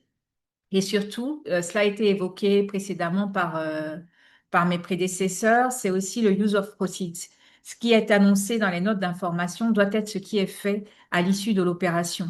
Et régulièrement, ce qui serait intéressant pour les investisseurs, c'est que le cédant revienne et fasse le point de ce qui a été fait à partir des fonds collectés, ce qui donnera encore plus de confiance pour les autres opérations. Excellent, merci Madame Aliangba. Vous avez notamment insisté sur l'importance de la standardisation, hein, qui permet de réduire l'asymétrie d'information et de faciliter la prise de décision. Mais ces attentes doivent ensuite se traduire concrètement lors du placement des opérations. Monsieur Diao, en tant que directeur général d'Impaxis Securities, du point de vue d'un arrangeur et placeur, quels sont les facteurs déterminants pour assurer le succès du placement d'une opération de titrisation?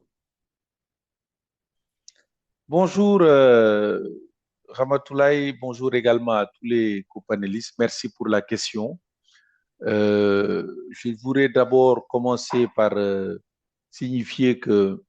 remercier en tout cas pour cette initiative conjointe qui, je pense, est assez important pour pouvoir développer cet écosystème. La titrisation, je commencerai par dire que ce n'est pas un produit exotique. C'est un outil industriel pour transformer des flux prévisibles en financement long terme, à condition d'aligner la qualité des actifs, une protection quand même qui soit structurelle, une confiance des investisseurs et donc également tout un schéma de couple risque-rendement. Donc pour revenir maintenant plus précisément sur la question, je pense qu'il y a des points assez importants qu'il faut noter. Les 5 déclencheurs, moi je dirais, qui vont amener le schéma de décision, en tout cas ce qu'on voit, parce que dans la vraie vie, dans le comité d'investissement, la décision se déclenche quand le risque devient lisible et actionnable. Concrètement, un investisseur achète une titrisation quand il peut répondre clairement à certaines questions. Quelle est la lisibilité du risque de crédit? Performance historique, l'annularité, concentration, tous ces aspects qu'on va présenter dans la structuration de l'opération. Quelle c'est la solidité des protections dont on parle? Est-ce que c'est un schéma de surcollatéralisation? Est-ce que c'est des réserves? Est-ce que c'est du tranching, la subordination? Tous les mécanismes de remplacement également du serviceur si demain il y avait un problème. Ça, c'est des aspects qui sont également analysés. Il y a la sécurité juridique qui est aussi importante et je pense que tout à l'heure, M. Diouf nous en parlera aussi. Donc, toute la partie, est-ce que ce sont des cessions opposables? Est-ce que c'est également des produits qui répondent vraiment à une absence de requalification et donc qui donnent une certaine assurance à l'investisseur? La qualité d'exécution qui va être derrière, parce que bon, l'ensemble de ces choses, il faudra des reportings réguliers, tout un schéma de gouvernance sur le servicing et s'assurer que donc tout ce qui est le post-closing ou le service après-vente, qui est très important, est bien assuré. Maintenant, dernier, mais pas pour autant le moins important, et le propos de M. Dibi est très clair dans ce sujet et ça fait écho, c'est le fit économique aussi. Au-delà de l'impact et de la structure, il faut également que le rendement que ça puisse offrir versus ce que l'investisseur, surtout dans notre région, a en alternative en termes de ténor, en termes de fiscalité, en termes parfois de liquidité, même si le schéma liquidité est important, mais ce n'est pas forcément sur les gros acteurs le point le plus important. Mais je pense qu'en termes de fiscalité et de rendement par rapport au risque dont on parle, il est important que l'investisseur puisse s'y retrouver. Pourquoi il irait sur ça alors qu'il a d'autres alternatives? Et ça, je pense qu'il y a un upside qui se décrit très bien par le tranching ou par d'autres schémas, chacun en fonction de son niveau de risque, mais qui, je pense, est un point important pour pouvoir positionner des opérations qui passent et qui sont absorbées par le marché, bien sûr, avec tout ce que j'ai dit. Maintenant, il y a également, et j'en profite parce que il y a 3 killers, si je peux l'appeler comme ça, qui tuent le deal, même si le rendement est bon. Parce que ce qu'il faut éviter aussi, c'est que des passionnés aillent proposer des rendements exceptionnels en pensant que c'est juste suffisant. Les données insuffisantes et un reporting qui n'est pas fiable, une incertitude juridique sur la documentation, sur la structuration, un mauvais alignement également, qu'il n'y ait pas assez d'implication pas de skin in the game, pas de service de qualité, il y a un risque qui est opaque. Ça, ce sont des éléments qui font que parfois, aussi, même si on a un bon taux, ça ne suffit pas. Maintenant, ce que je veux dire, c'est qu'en résumé, et c'est ça le point, le rendement attire, certes, et c'est important. Je pense qu'Adi en a parlé tout à l'heure dans le panel précédent. Les gens ont vu des rendements de 8-10%, ça les a attirés d'abord, même si certains ont une lecture. Mais la protection décide. Le rendement est très bon parce qu'il permet une analyse fine du niveau de risque des investisseurs et un pricing donc adapté, au lieu d'avoir une émission unique avec un seul prix. Mais il faut tout ce schéma de protection. Et les investisseurs n'achètent pas une histoire. Il faut se dire aussi que, bon, il y a certes, bien sûr, certains qui sont assez typés sur certains types de produits, mais si on va aller sur un marché plus grand, et on en parlera dans la prochaine question, il faut aller dans un produit qui va être plus commodities. Les investisseurs ne vont pas acheter une histoire. Ils vont acheter des flux, des protections, une gouvernance. Il faut le comprendre qu'une bonne utilisation réussie, en tout cas dans un marché qui atteint les tailles dont Aristide a parlé dans le début de l'année, qui sont des milliers de milliards, il faut que ça puisse être ressenti comme un actif qui ressemblerait plus à une obligation avec une usine de contrôle derrière et un trenching plus fin de son risque et donc un rendement plus approprié et donc qui adresse des besoins spécifiques. Et c'est comme ça qui permet d'avoir une usine qui marche et de bonnes transactions. Voilà, merci. Merci beaucoup, Monsieur Diao. Cela montre bien que certaines opérations, comme vous l'avez dit, nécessitent des acteurs capables de jouer un rôle catalyseur pour rassurer le marché. Mais dans de nombreux cas, le développement du marché nécessite également l'intervention d'acteurs capables de jouer un rôle catalyseur en apportant un signal de confiance et en contribuant à réduire le risque perçu par les investisseurs.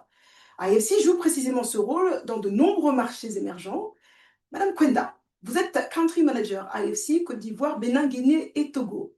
Quel rôle AFC peut-elle jouer concrètement pour faciliter la mobilisation des investisseurs et accompagner le développement du marché de la titrisation dans la région?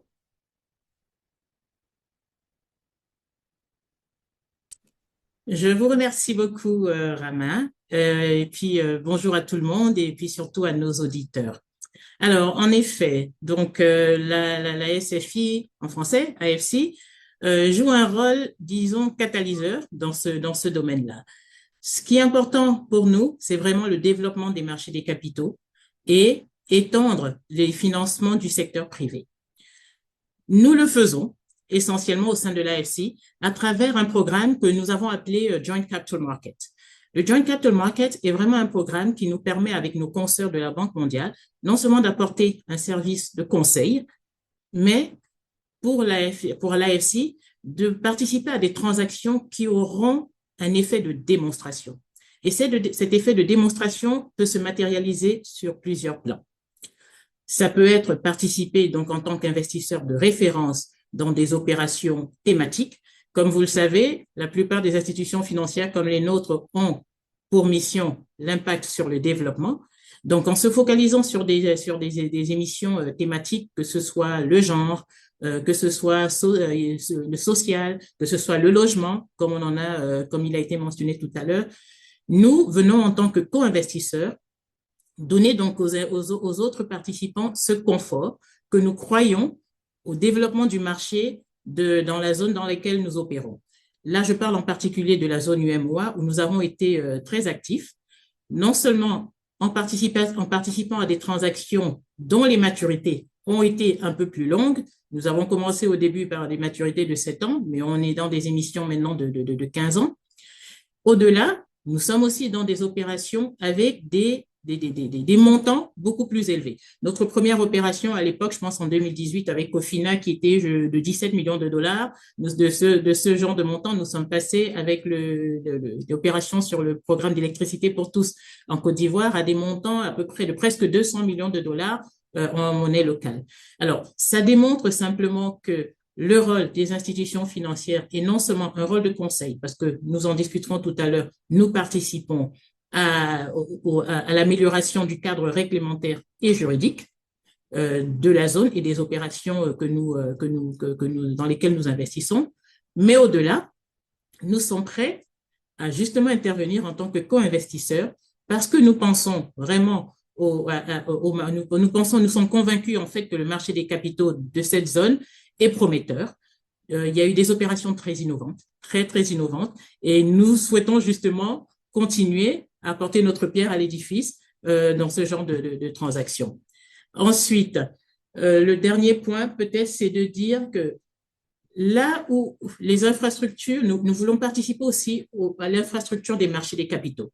C'est important parce que ça permettra à d'autres investisseurs d'être à l'aise, de se dire qu'il y a un cadre qui a été pensé, qui a été réfléchi et sur lequel, d'ailleurs, plusieurs acteurs peuvent intervenir.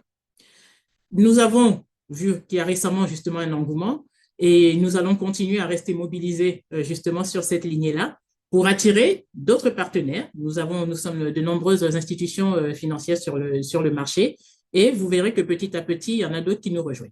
Je m'arrête là. Et on aimerait aussi qu'il y ait d'autres institutions qui vous rejoignent. Merci, Madame Kwenda. Vous avez montré que le rôle essentiel que peuvent jouer les institutions comme la SFI pour accompagner le développement du marché, notamment en renforçant cette confiance des investisseurs et en contribuant à structurer les premières transactions. Mais au-delà de ces mécanismes de soutien, la confiance des investisseurs repose aussi sur un élément fondamental, la solidité du cadre juridique qui encadre ces opérations. Alors, Monsieur Diouf, vous êtes partenaire au sein du cabinet Assafo & Co. Du point de vue juridique, quels sont aujourd'hui les éléments essentiels pour sécuriser une opération de titrisation et créer la confiance nécessaire à l'entrée des investisseurs?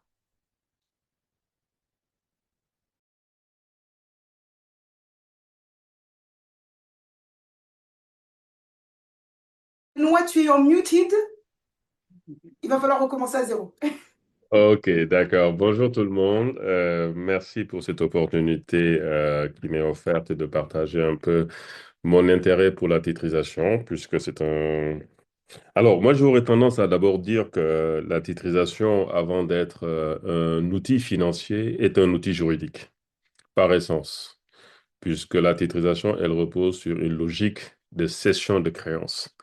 Or, l'histoire nous enseigne que la première opération de cession de créances date du droit romain, où effectivement il a été question de pouvoir céder des droits attachés à des personnes et que ces droits étaient difficilement cessibles. Et c'est en 1804 que les pays de tradition civiliste, notamment le Code civil français, a intégré à ses articles 1689 et suivants la problématique de la cession de créances. Donc, c'est pour dire que si dès lors que la titrisation repose essentiellement sur un outil de cession de créances, la titrisation est essentiellement juridique avant d'être purement une réalité financière. Alors, lorsque effectivement on regarde la cession d'une créance, la première des problématiques à considérer, c'est le caractère de cession totale, parfaite et irrévocable.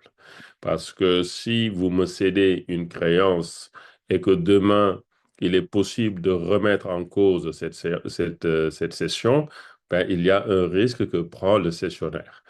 Par conséquent, il est tout à fait indispensable de s'assurer que la cession est totalement irrévocable, que le transfert est irrévocable. C'est ce qui renvoie d'ailleurs à la notion anglo-saxonne de true sale, une cession parfaite et opposable. L'opposabilité de la cession au tiers est un des critères fondamentaux. Alors, lorsqu'il s'agit aussi de regarder le véhicule de titrisation, il y a un point essentiel, hein, c'est la traçabilité des flux. La traçabilité des flux permet effectivement de monitorer, de monitorer les droits du cessionnaire. Parce qu'encore faudrait-il, lorsqu'on vous cède quelque chose, que vous puissiez l'identifier et une fois identifié, que vous en assuriez la collecte, puisqu'en fait, c'est un patrimoine spécifique qu'on vous a cédé. Donc, celui qui achète une créance a tout intérêt à être certain que les flux qui remontent sont les flux qui lui sont vendus et qu'il n'y a pas comment dirais-je, une certaine déstructuration des flux qui lui sont cédés. Alors, au-delà de la cession de la créance, il est aussi important que la cession, puisque je le disais tantôt, ne soit pas remise en cause en cas de procédure collective. C'est-à-dire que le cédant pouvant être aux abois a pu vous céder sa créance et 2 semaines après, il fait l'objet d'une procédure collective. Eh bien, si on doit remettre en question cette cession, l'investisseur se retrouve en risque. Donc, ce sont des premiers critères qui peuvent être considérés afin d'assurer une certaine sécurité à l'opération de titrisation. Donc, je voudrais simplement considérer aussi un troisième point qui renvoie à la structuration financière, parce qu'il y a un mariage harmonieux entre le droit et la finance, et la structuration est assez intéressante en ce sens que c'est à travers des instruments juridiques et un langage juridique que le véhicule en tant que tel est structuré en termes de waterfall, en termes de compte de réserve. Donc, tout ce qui concerne tout l'habillage juridique et structurel qui accompagne l'opération de titrisation, ce sont des éléments qui, à mon sens, sont totalement regardés. Et il ne faut pas oublier quand même qu'il y a un aspect qui est extrêmement important, c'est la prévisibilité du cadre réglementaire. Donc, c'est vrai que sur le marché, pour le moment, nous n'avons pas eu suffisamment de recul par rapport à la remise en cause, en tout cas du contentieux en rapport avec les opérations de titrisation, comme on a pu en avoir dans les pays occidentaux. Mais aujourd'hui, on peut considérer que notre réglementation nous offre aujourd'hui de la visibilité qui permettrait à un investisseur donc d'être satisfait en regardant la qualité de la structuration à travers l'exigence de la perfection de la session, donc son caractère to sale. L'autre point, à savoir la traçabilité des flux, parce que quand on vous donne de l'argent, ben, il faut savoir avoir la certitude que ce qui est payé, c'est ce que vous avez vendu. Et aussi, il faut avoir un cadre réglementaire assez précis. Voilà, ce sont ces éléments-là qu'il y a lieu de considérer. Et je serais tenté d'anticiper un peu, avec votre permission, cher Ramatoulaye, Alors, sur le qu'est-ce mot que je qui vous donne est la permission? mais je suis discipliné. Je suis discipliné. Allez-y, Monsieur Diouf. Voilà, tout à l'heure, il y a un mot qui a tendance à beaucoup revenir, qui est celui de la standardisation. Oui. Alors, la standardisation a un mérite. C'est de donner une certaine prévisibilité, c'est du copy and paste. Et qui dit standardisation dit paresse intellectuelle et paresse structurelle. Mhm. Alors, la standardisation est bienvenue dans des marchés extrêmement matures qui ont suffisamment de recul et éprouvé différentes choses. Dans un marché comme le nôtre, on ne peut pas nécessairement, me semble-t-il, militer pour une standardisation accrue du cadre réglementaire et même du cadre structurel des investissements que nous proposons. Parce que si on arrive, et je donne un exemple concret, dans le cadre des notes d'information qui sont régulées par l'autorité des marchés financiers, on a un cadre standardisé. Et c'est avec stupéfaction que quelques années en arrière, lorsque l'AMF a voulu faire une réforme de la note d'information, les conclusions du consultant étaient vraiment dérangeantes, puisqu'il semblait dire que sur 10 transactions, les 9 étaient des copy-paste. Donc, la standardisation, oui, mais la standardisation séquencée. Et au contraire, et c'est ça qui apporterait, à mon sens, un peu plus d'innovation dans la conception des produits, dans la documentation des produits et même dans la structuration. Voilà, cher Ramatoulaye, merci beaucoup de m'avoir permis. Merci beaucoup et c'est un point important que vous avez souligné et je vous rejoins sur ça. Je pense qu'on est beaucoup aussi, on en a beaucoup débattu dans d'autres forums de cet aspect de la standardisation et je vous remercie de l'avoir rappelé et surtout également montré que la solidité du cadre juridique, elle est essentielle pour sécuriser ces opérations et créer un environnement de confiance pour les investisseurs. Mais malgré ces avancées, la participation des investisseurs institutionnels locaux reste toujours en deçà de ce potentiel. Alors, Monsieur Assoun, en tant qu'agence de notation, au cœur de l'évaluation du risque, quels sont aujourd'hui les principaux facteurs qui freinent encore l'engagement des investisseurs institutionnels dans les opérations de titrisation? Moi, je crois qu'il faut leur parler, insister, provoquer des réunions, expliquer la titrisation qui est parfois mal comprise euh, et qui est aussi parfois un peu fantasmée. Je l'ai entendu tantôt, ce n'est pas une innovation, c'est quelque chose qui existe depuis le début des années 90 aux États-Unis et puis ensuite qui a voyagé dans le monde. C'est pas quelque chose de neuf, c'est peut-être quelque chose de neuf chez nous, mais c'est pas quelque chose de neuf.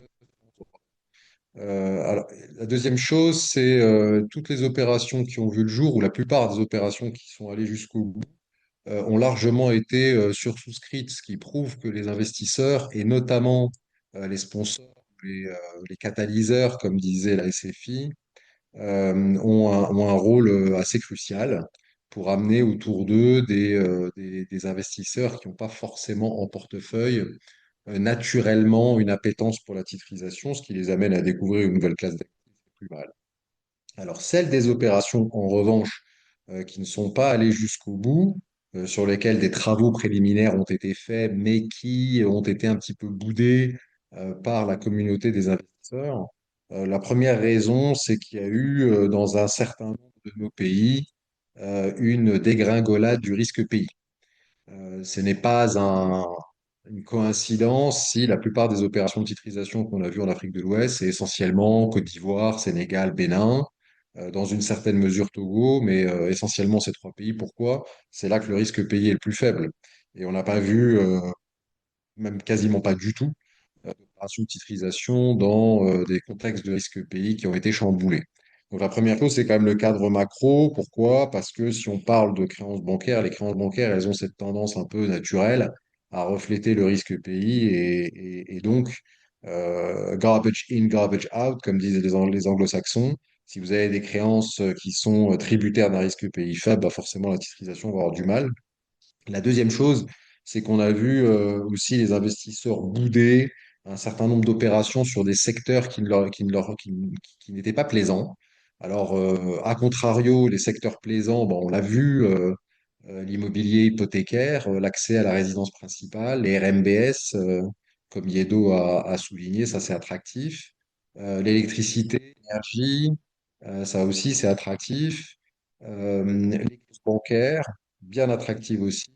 En revanche, certains investisseurs ont un petit peu plus de mal avec le secteur primaire, l'extraction et l'agro-industrie, et surtout avec l'immobilier. Et puis enfin, la dernière raison pour laquelle on a vu des opérations qui ne sont pas allées jusqu'au bout, c'est quand la structuration est un petit peu exotique, des opérations qui vont un petit peu à contre-courant de ce qui se fait naturellement dans notre région. Par exemple, des structures un peu revolving, où les risques de rechargement sont importants, ou des opérations où les taux de rehaussement étaient pas nécessairement suffisamment robustes. Donc voilà, grosso modo, les deux grandes catégories de titrisation qu'on a vues. Celles qui sont lisibles, documentables, fiable du point de vue de la crédibilité des cash flows et suffisamment bien rehaussé dans des secteurs et des pays qui sont acceptables, ça passe. En dehors de ça, c'est un petit peu plus difficile, quoique pas complètement impossible. Voilà, Rama, pour répondre à cette question. Excellent, Monsieur Assoun. Vous avez apporté un éclairage très important sur les facteurs qui influencent aujourd'hui la perception du risque et la capacité du marché à mobiliser davantage d'investisseurs institutionnels. Alors, ce premier tour nous a permis de mieux comprendre ce qui déclenche ou, au contraire, ce qui freine la décision d'investissement. La question qui se pose maintenant est la suivante. Comment lever ces contraintes et créer les conditions nécessaires pour permettre à ce marché de se développer à plus grande échelle? Alors, c'est précisément l'objet de notre deuxième tour, consacré aux leviers juridiques, institutionnels et de marché qui permettront de passer d'opérations ponctuelles à un marché véritable et structuré. Alors, Monsieur Dibi, du point de vue d'un investisseur institutionnel, quelles évolutions seraient nécessaires pour renforcer l'attractivité de ces instruments selon vous?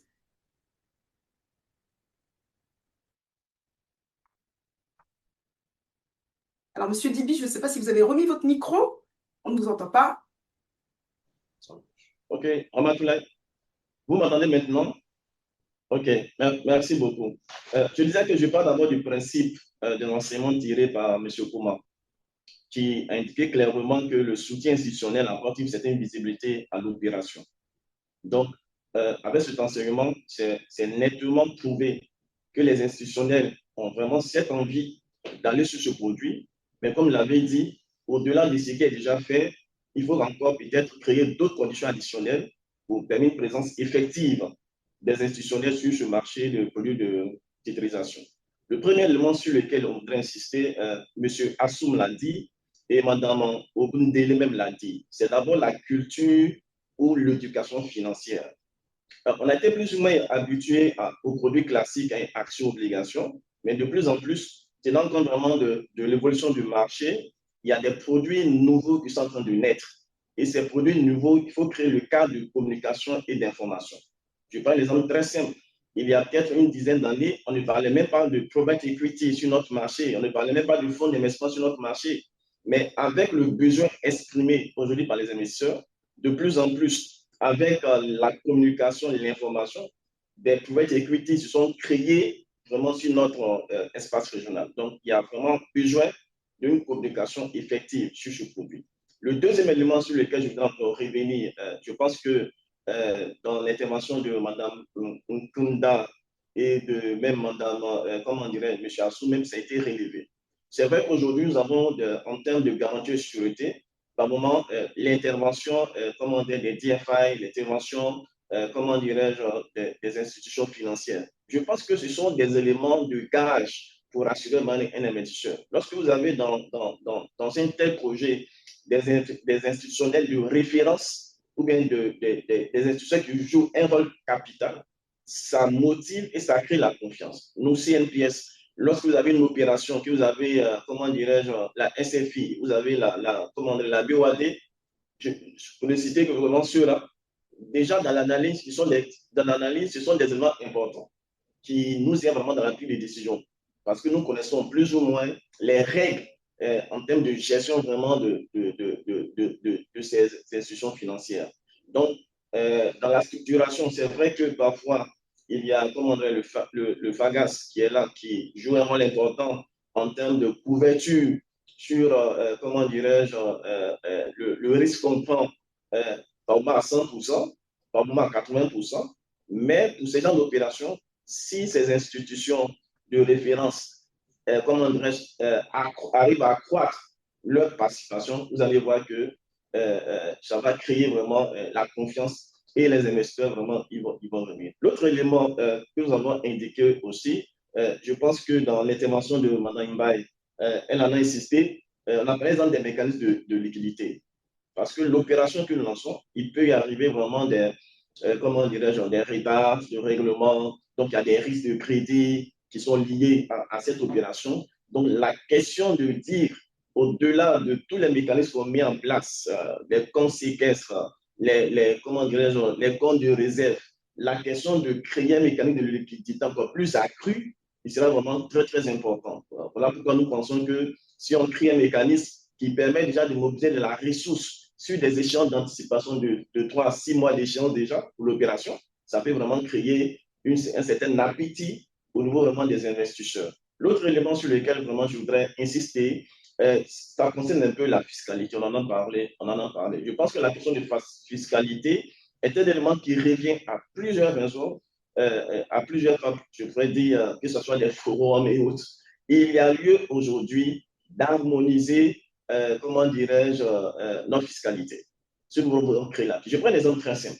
Aujourd'hui, si vous avez une opération comment dire, de titularisation pour une horizon, comment dirais-je, pour l'horizon de moins de 5 ans, par exemple, on vous applique une fiscalité d'autour de 15%. Voilà. On vous applique une fiscalité autour de 15%. Mais ce niveau de fiscalité, en Côte d'Ivoire, bien sûr, mais ce niveau de fiscalité, il n'est pas le même plutôt d'un pays à l'autre. On ne parle pas d'avoir, comment dirais-je, une fiscalité harmonisée à 100%, mais une fiscalité, je pourrais dire, raisonnable. de manière vraiment à ce qu'un investisseur qui est au Sénégal, qui est au Bénin, qui vient venir sur une opération sur la Côte d'Ivoire ou vice-versa, ne soit vraiment très à l'aise pour ne pas que la fiscalité soit un frein. Donc, on pense que ce sont des éléments vraiment qu'il faut regarder vraiment de plus près. Donc, voici autant d'éléments sur lesquels nous pensons qu'il y a vraiment il faut encore renforcer vraiment cet élément. Je finis exemple par rapport à un point juridique. Monsieur Benoît Diouf l'a dit avant que le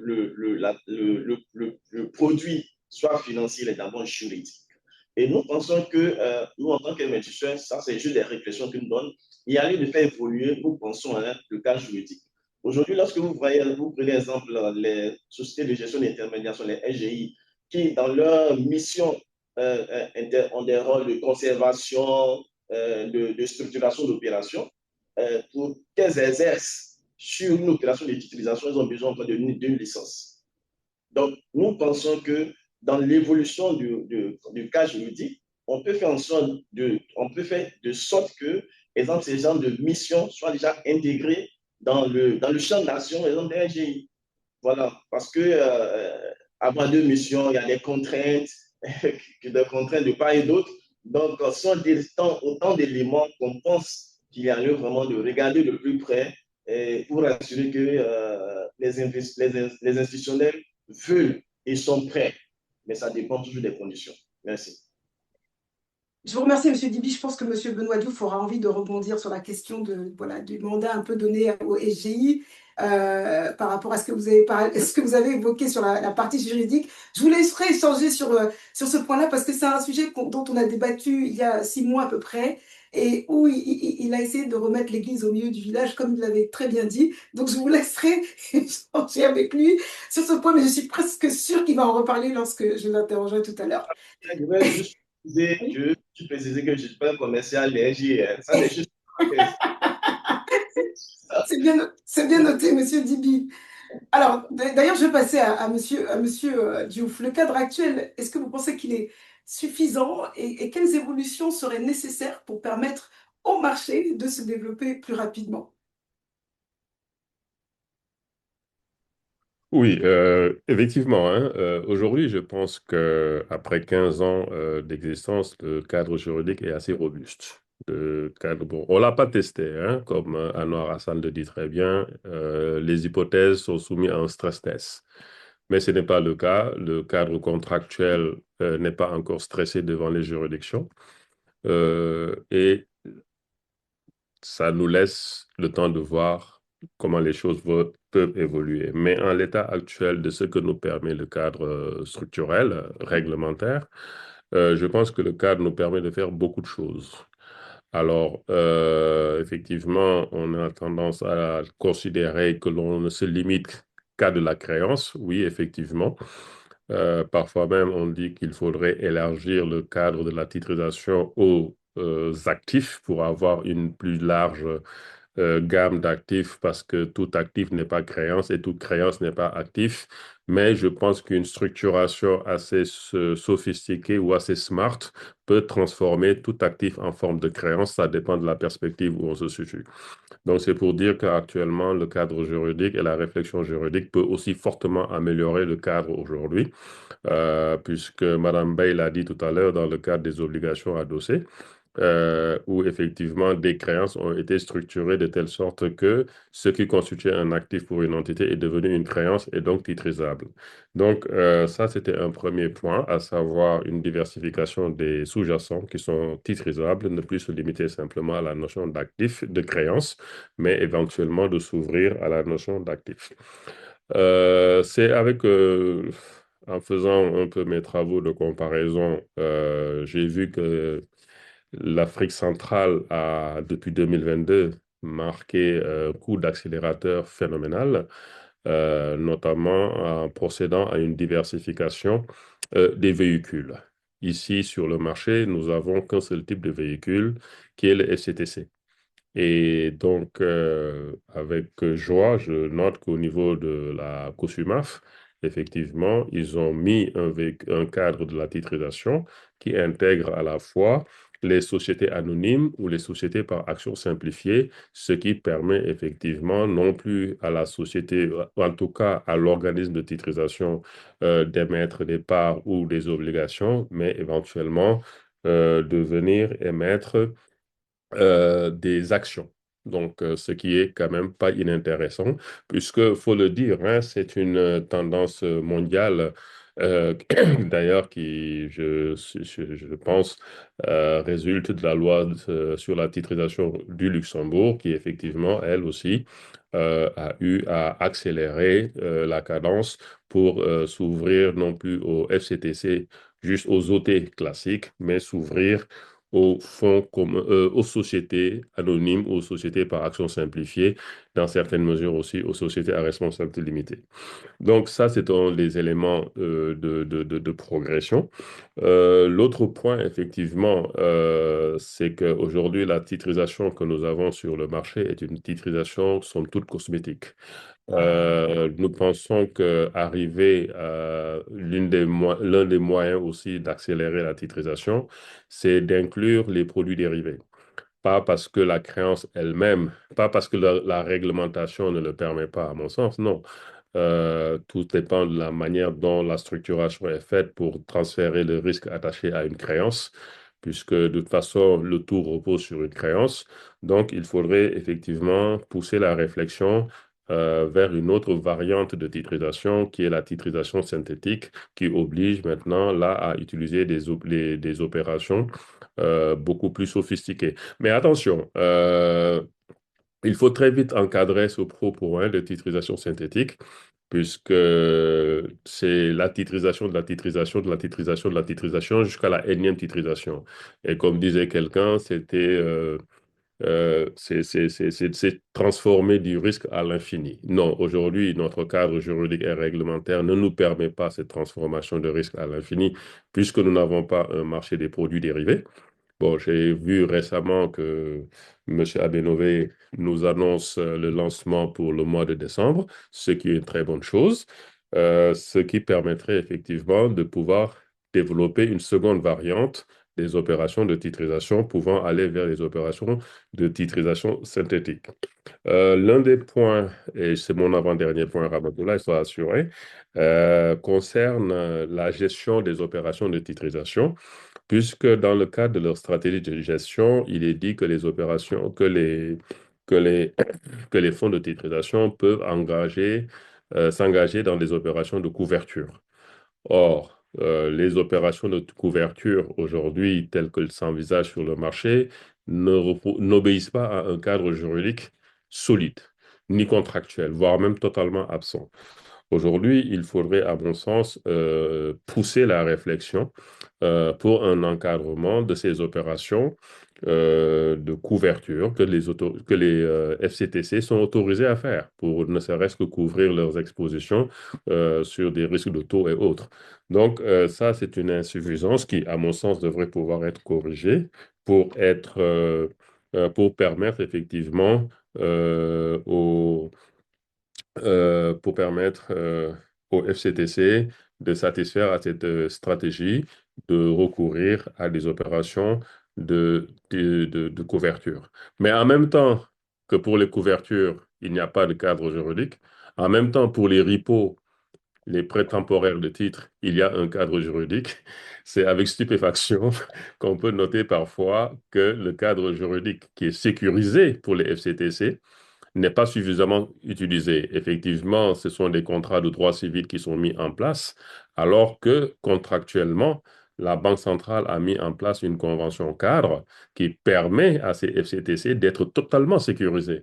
Alors, vous voyez, puisque, bon, on ne va pas rentrer dans le détail technique, mais si vous prenez une opération de repo, ce qui va intéresser le FCTC, c'est qu'en cas de défaillance de sa contrepartie, il puisse totalement déboucler la position et puis récupérer ce qu'on lui doit. Et ça s'arrête là. Mais aujourd'hui, ce cadre n'est pas fait. Mais le dernier point, effectivement, Ramatoulaye, c'est que toutes les opérations disent que les transactions sont éligibles au refinancement du guichet de la Banque centrale. Mais il me semble que sur 10 transactions, 10 n'ont pas été éligibles, me semble-t-il, hein. Alors, qu'est-ce qui fait que ces opérations ne sont pas éligibles? On les décrète comme éligibles au guichet de refinancement de la Banque centrale, mais manifestement, ce n'est pas le cas. Quels sont les leviers qu'il faudrait activer pour qu'il y ait cette reconnaissance au niveau du guichet de la Banque centrale? Je pense que aussi c'est une cinquième réflexion que je partage avec la communauté. Merci beaucoup. Merci beaucoup, Monsieur Diouf, et vous nous avez donné vraiment une panoplie d'éléments juridiques pour sécuriser et structurer le marché. Merci infiniment pour vos points. Il nous reste 10 minutes, il me reste encore 3 speakers. Je vous demanderai de respecter les 3 minutes chacun, que ce soit Babacar, que ce soit Anouar et Eliane et Josiane, s'il vous plaît, pour qu'on puisse terminer correctement cet échange. On a encore beaucoup de gens qui sont restés connectés, qui ont tous envie de vous entendre. Et on est pressé par le temps parce qu'on doit rendre l'antenne à 15h30, un peu avant 15h30. Alors, je voulais continuer sur le développement du marché, puisque ce développement du marché repose aussi sur des institutions capables d'accompagner et surtout d'accélérer cette dynamique. Alors, Madame Kwenda, quel rôle la SFI peut-elle concrètement jouer pour soutenir le développement de la titrisation dans la région? Merci une fois de plus, Rama. Alors, écoutez, je pense que pas mal a été dit tout à l'heure. Donc, je pense que la plupart de mes confrères panélistes ont touché un peu le sujet. Alors, en ce qui nous concerne, je dirais, c'est d'abord s'assurer que le cadre macro est susceptible d'attirer le type d'investisseurs qu'on voudrait attirer. Donc, les institutions comme les nôtres s'intègrent vraiment dans cette dynamique, s'assurer que le cadre macro soit propice. Mais au-delà de ça, c'est vraiment un accompagnement dans le cadre réglementaire et juridique. Réglementaire dans le sens où nous avons des interactions avec la Banque centrale, essayons de comprendre justement quelles sont leurs contraintes, quels sont les obstacles, qu'est-ce qui leur fait peur dans ce dynamisme-là. Et cadre juridique, nous nous réjouissons surtout d'avoir pu participer à des transactions où, en fait, on a standardisé la documentation. Alors, j'entends Monsieur Diouf quand il dit standardiser, oui, mais je suis d'accord avec lui, standardiser, oui, mais gardons le côté innovant. Et ça, je pense que nous, vraiment, on s'intègre dans cette lignée-là. Par contre, en standardisant, ça permet de répliquer certaines opérations en permettant aux investisseurs déjà de savoir quels risques ils prennent et comment est-ce que les contrats sont déterminés pour permettre de mitiger ce risque-là. Quant au développement du marché en lui-même, les institutions comme l'AFC peuvent intervenir dans l'élargissement un peu de la base. Ne nous contentons pas ne restons pas dans notre zone de confort, je dirais. Et je suis d'accord avec M. Diouf et les autres. Pourquoi n'élargirions-nous pas notre base de produits à des actifs et pas simplement à des créances? Des institutions comme l'AFC pourraient en effet accompagner dans cette réflexion-là. Quels sont les risques associés à l'élargissement donc de la base et comment est-ce que collectivement on peut trouver des solutions de manière à rendre non seulement le régulateur confortable, mais aussi les autres investisseurs. Donc, voilà le rôle qu'on peut effectivement jouer, un rôle de tampon en se disant le risque est bien maîtrisé, donc allons-y. L'autre point, c'est éventuellement s'engager dans des secteurs qui ne sont pas classiques. Monsieur Assoun a parlé des secteurs classiques, énergie, mais pourquoi pas l'eau? On sait tous que l'eau, c'est un secteur peut-être sensible. Et pourquoi est-ce qu'on n'essaierait pas de considérer aussi des opérations de titrisation dans l'eau? On sait qu'il y a le côté politique, mais quels sont les mécanismes que nous pourrions mettre en place? Que pourrions-nous faire côté réglementation pour faciliter ce genre d'opération-là?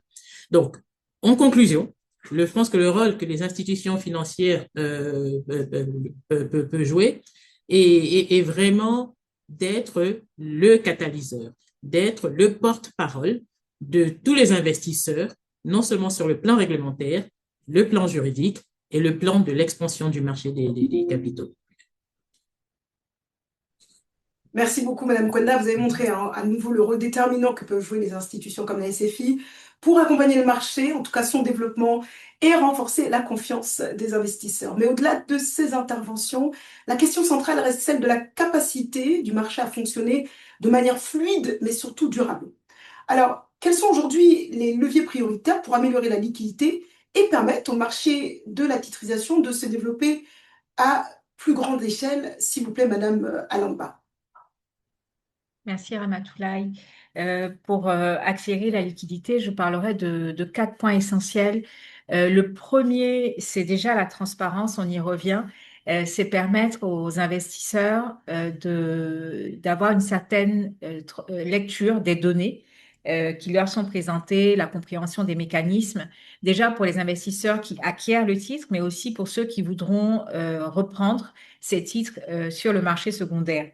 Parce qu'on met souvent, dans l'expérience de notre marché, on met souvent l'accent sur la commercialisation de l'instrument sur le marché primaire, mais après, on n'a plus beaucoup d'informations qui sont transmises pour continuer d'entretenir le marché secondaire.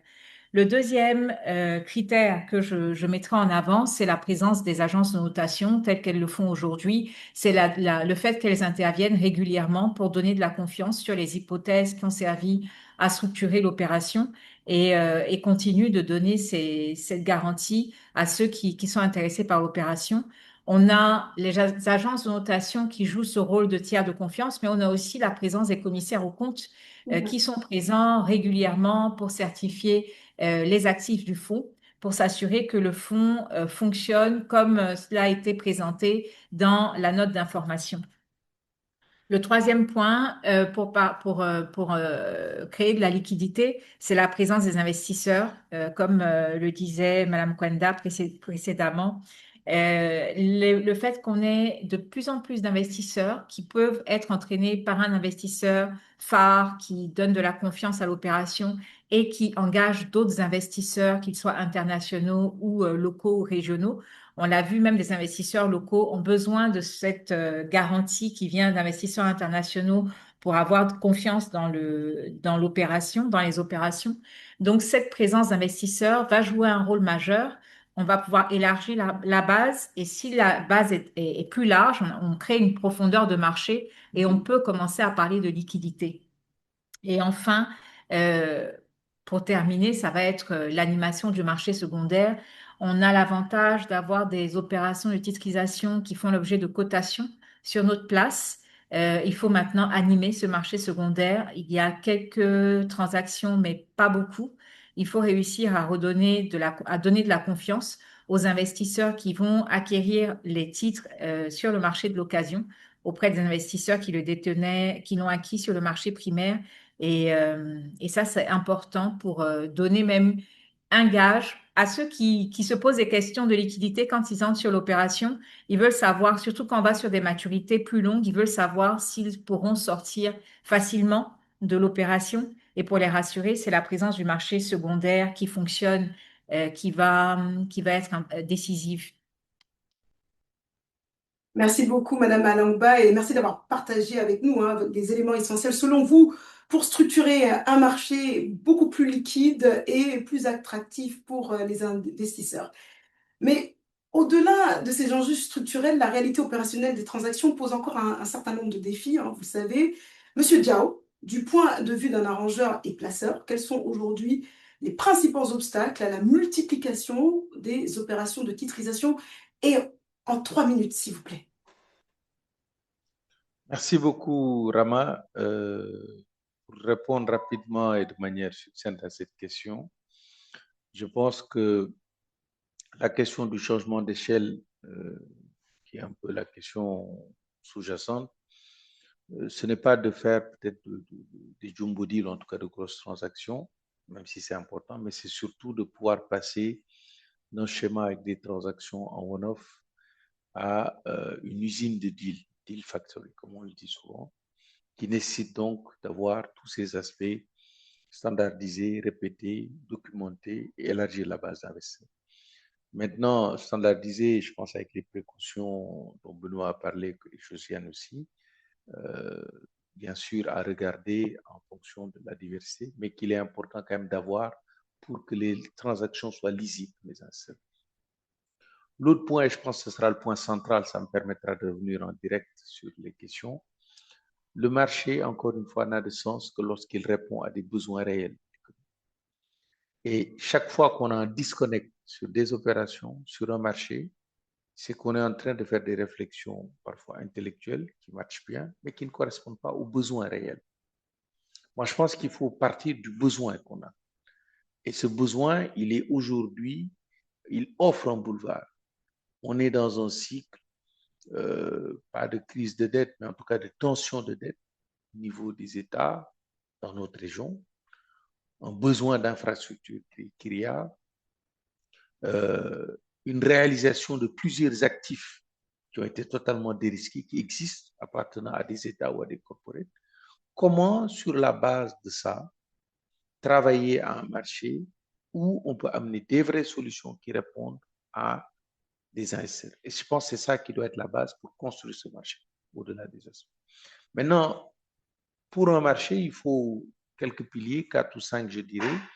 Le premier pilier, pour qu'un marché soit là, il faut qu'il y ait quand même, je le dirais, une base de pipeline qui se standardise sous une certaine forme, qui puisse correspondre à un marché et qu'on puisse les comparer.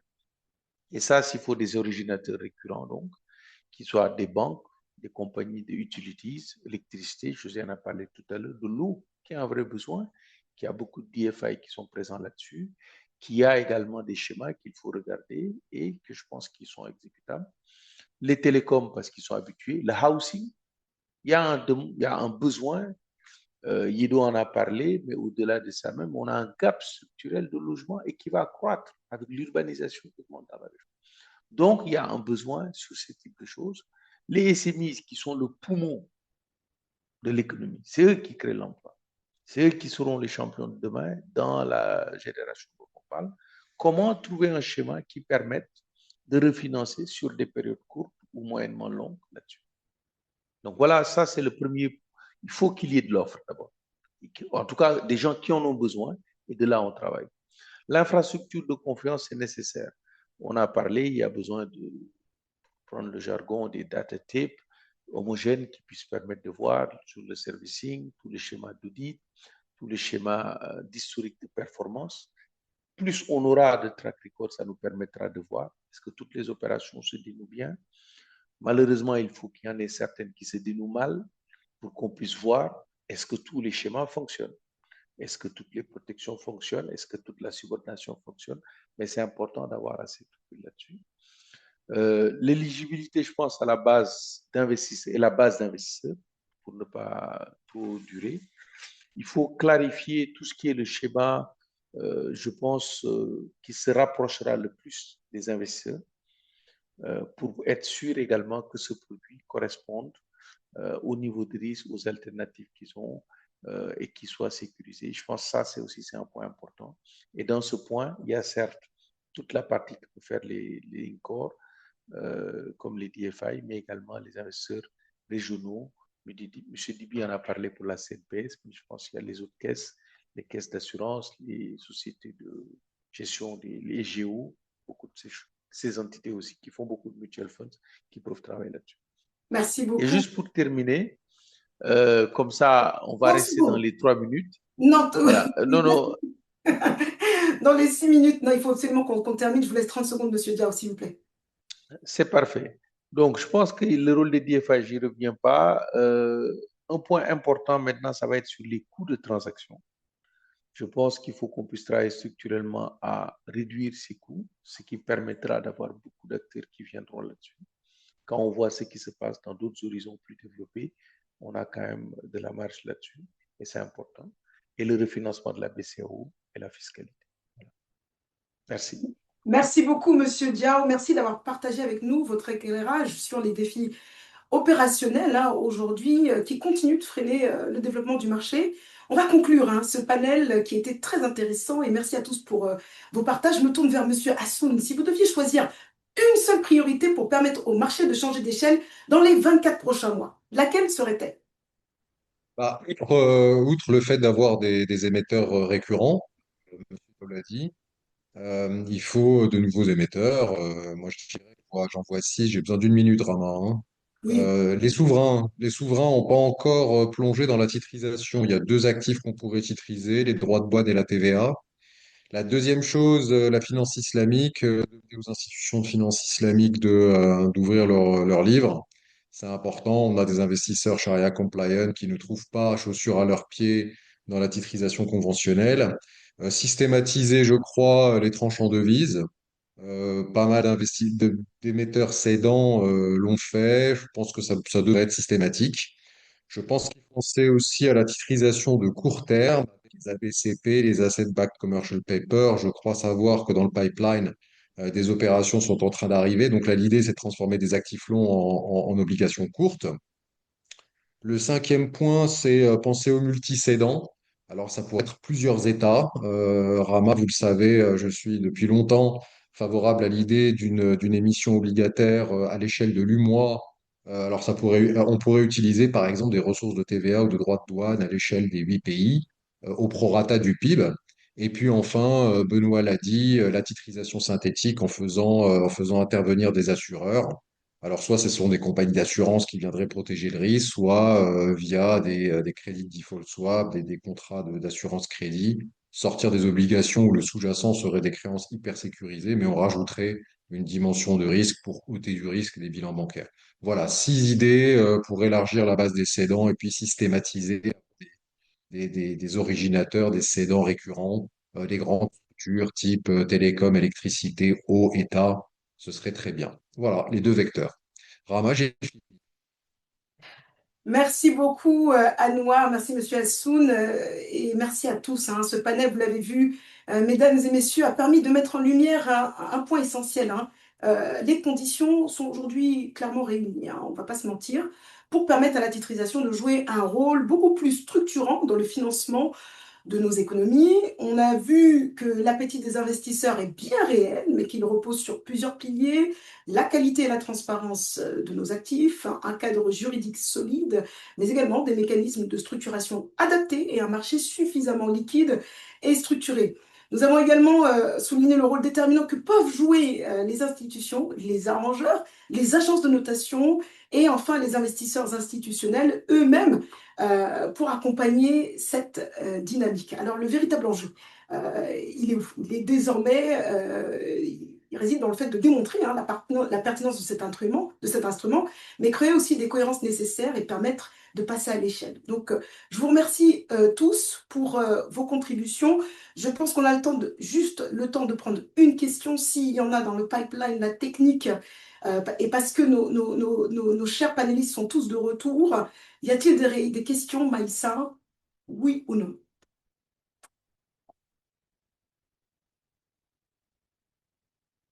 Il ne semble pas y avoir de questions, sauf erreur de ma part. Si, il y a des questions. Ah, il y a des questions. Alors, attendez, on va en prendre une seule, parce qu'on a largement dépassé, et je sais que ça a plu à beaucoup de personnes, cet échange. Alors, je vais la lire, hein, et je pense que vous la voyez.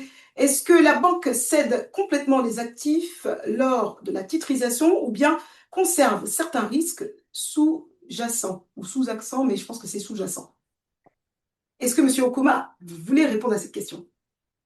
Oui, la question s'adresse à moi. Alors, dans l'opération qu'on a effectuée, la banque cède les actifs. Donc, en termes de bénéfices des revenus liés à ces actifs-là, la cession est parfaite.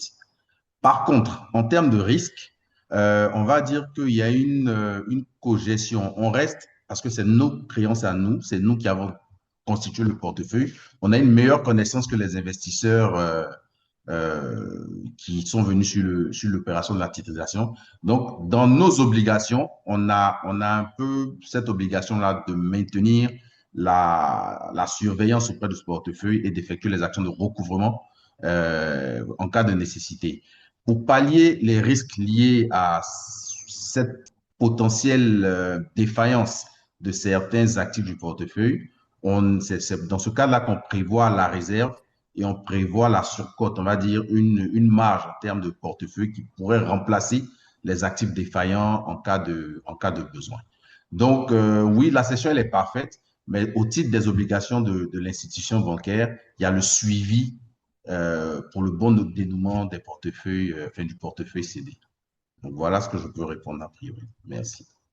Ok, Merci beaucoup, Monsieur Okoma. Alors, pour les autres questions, je suis navrée, on les adressera à nos participants. Je remercie vraiment tous nos speakers, hein.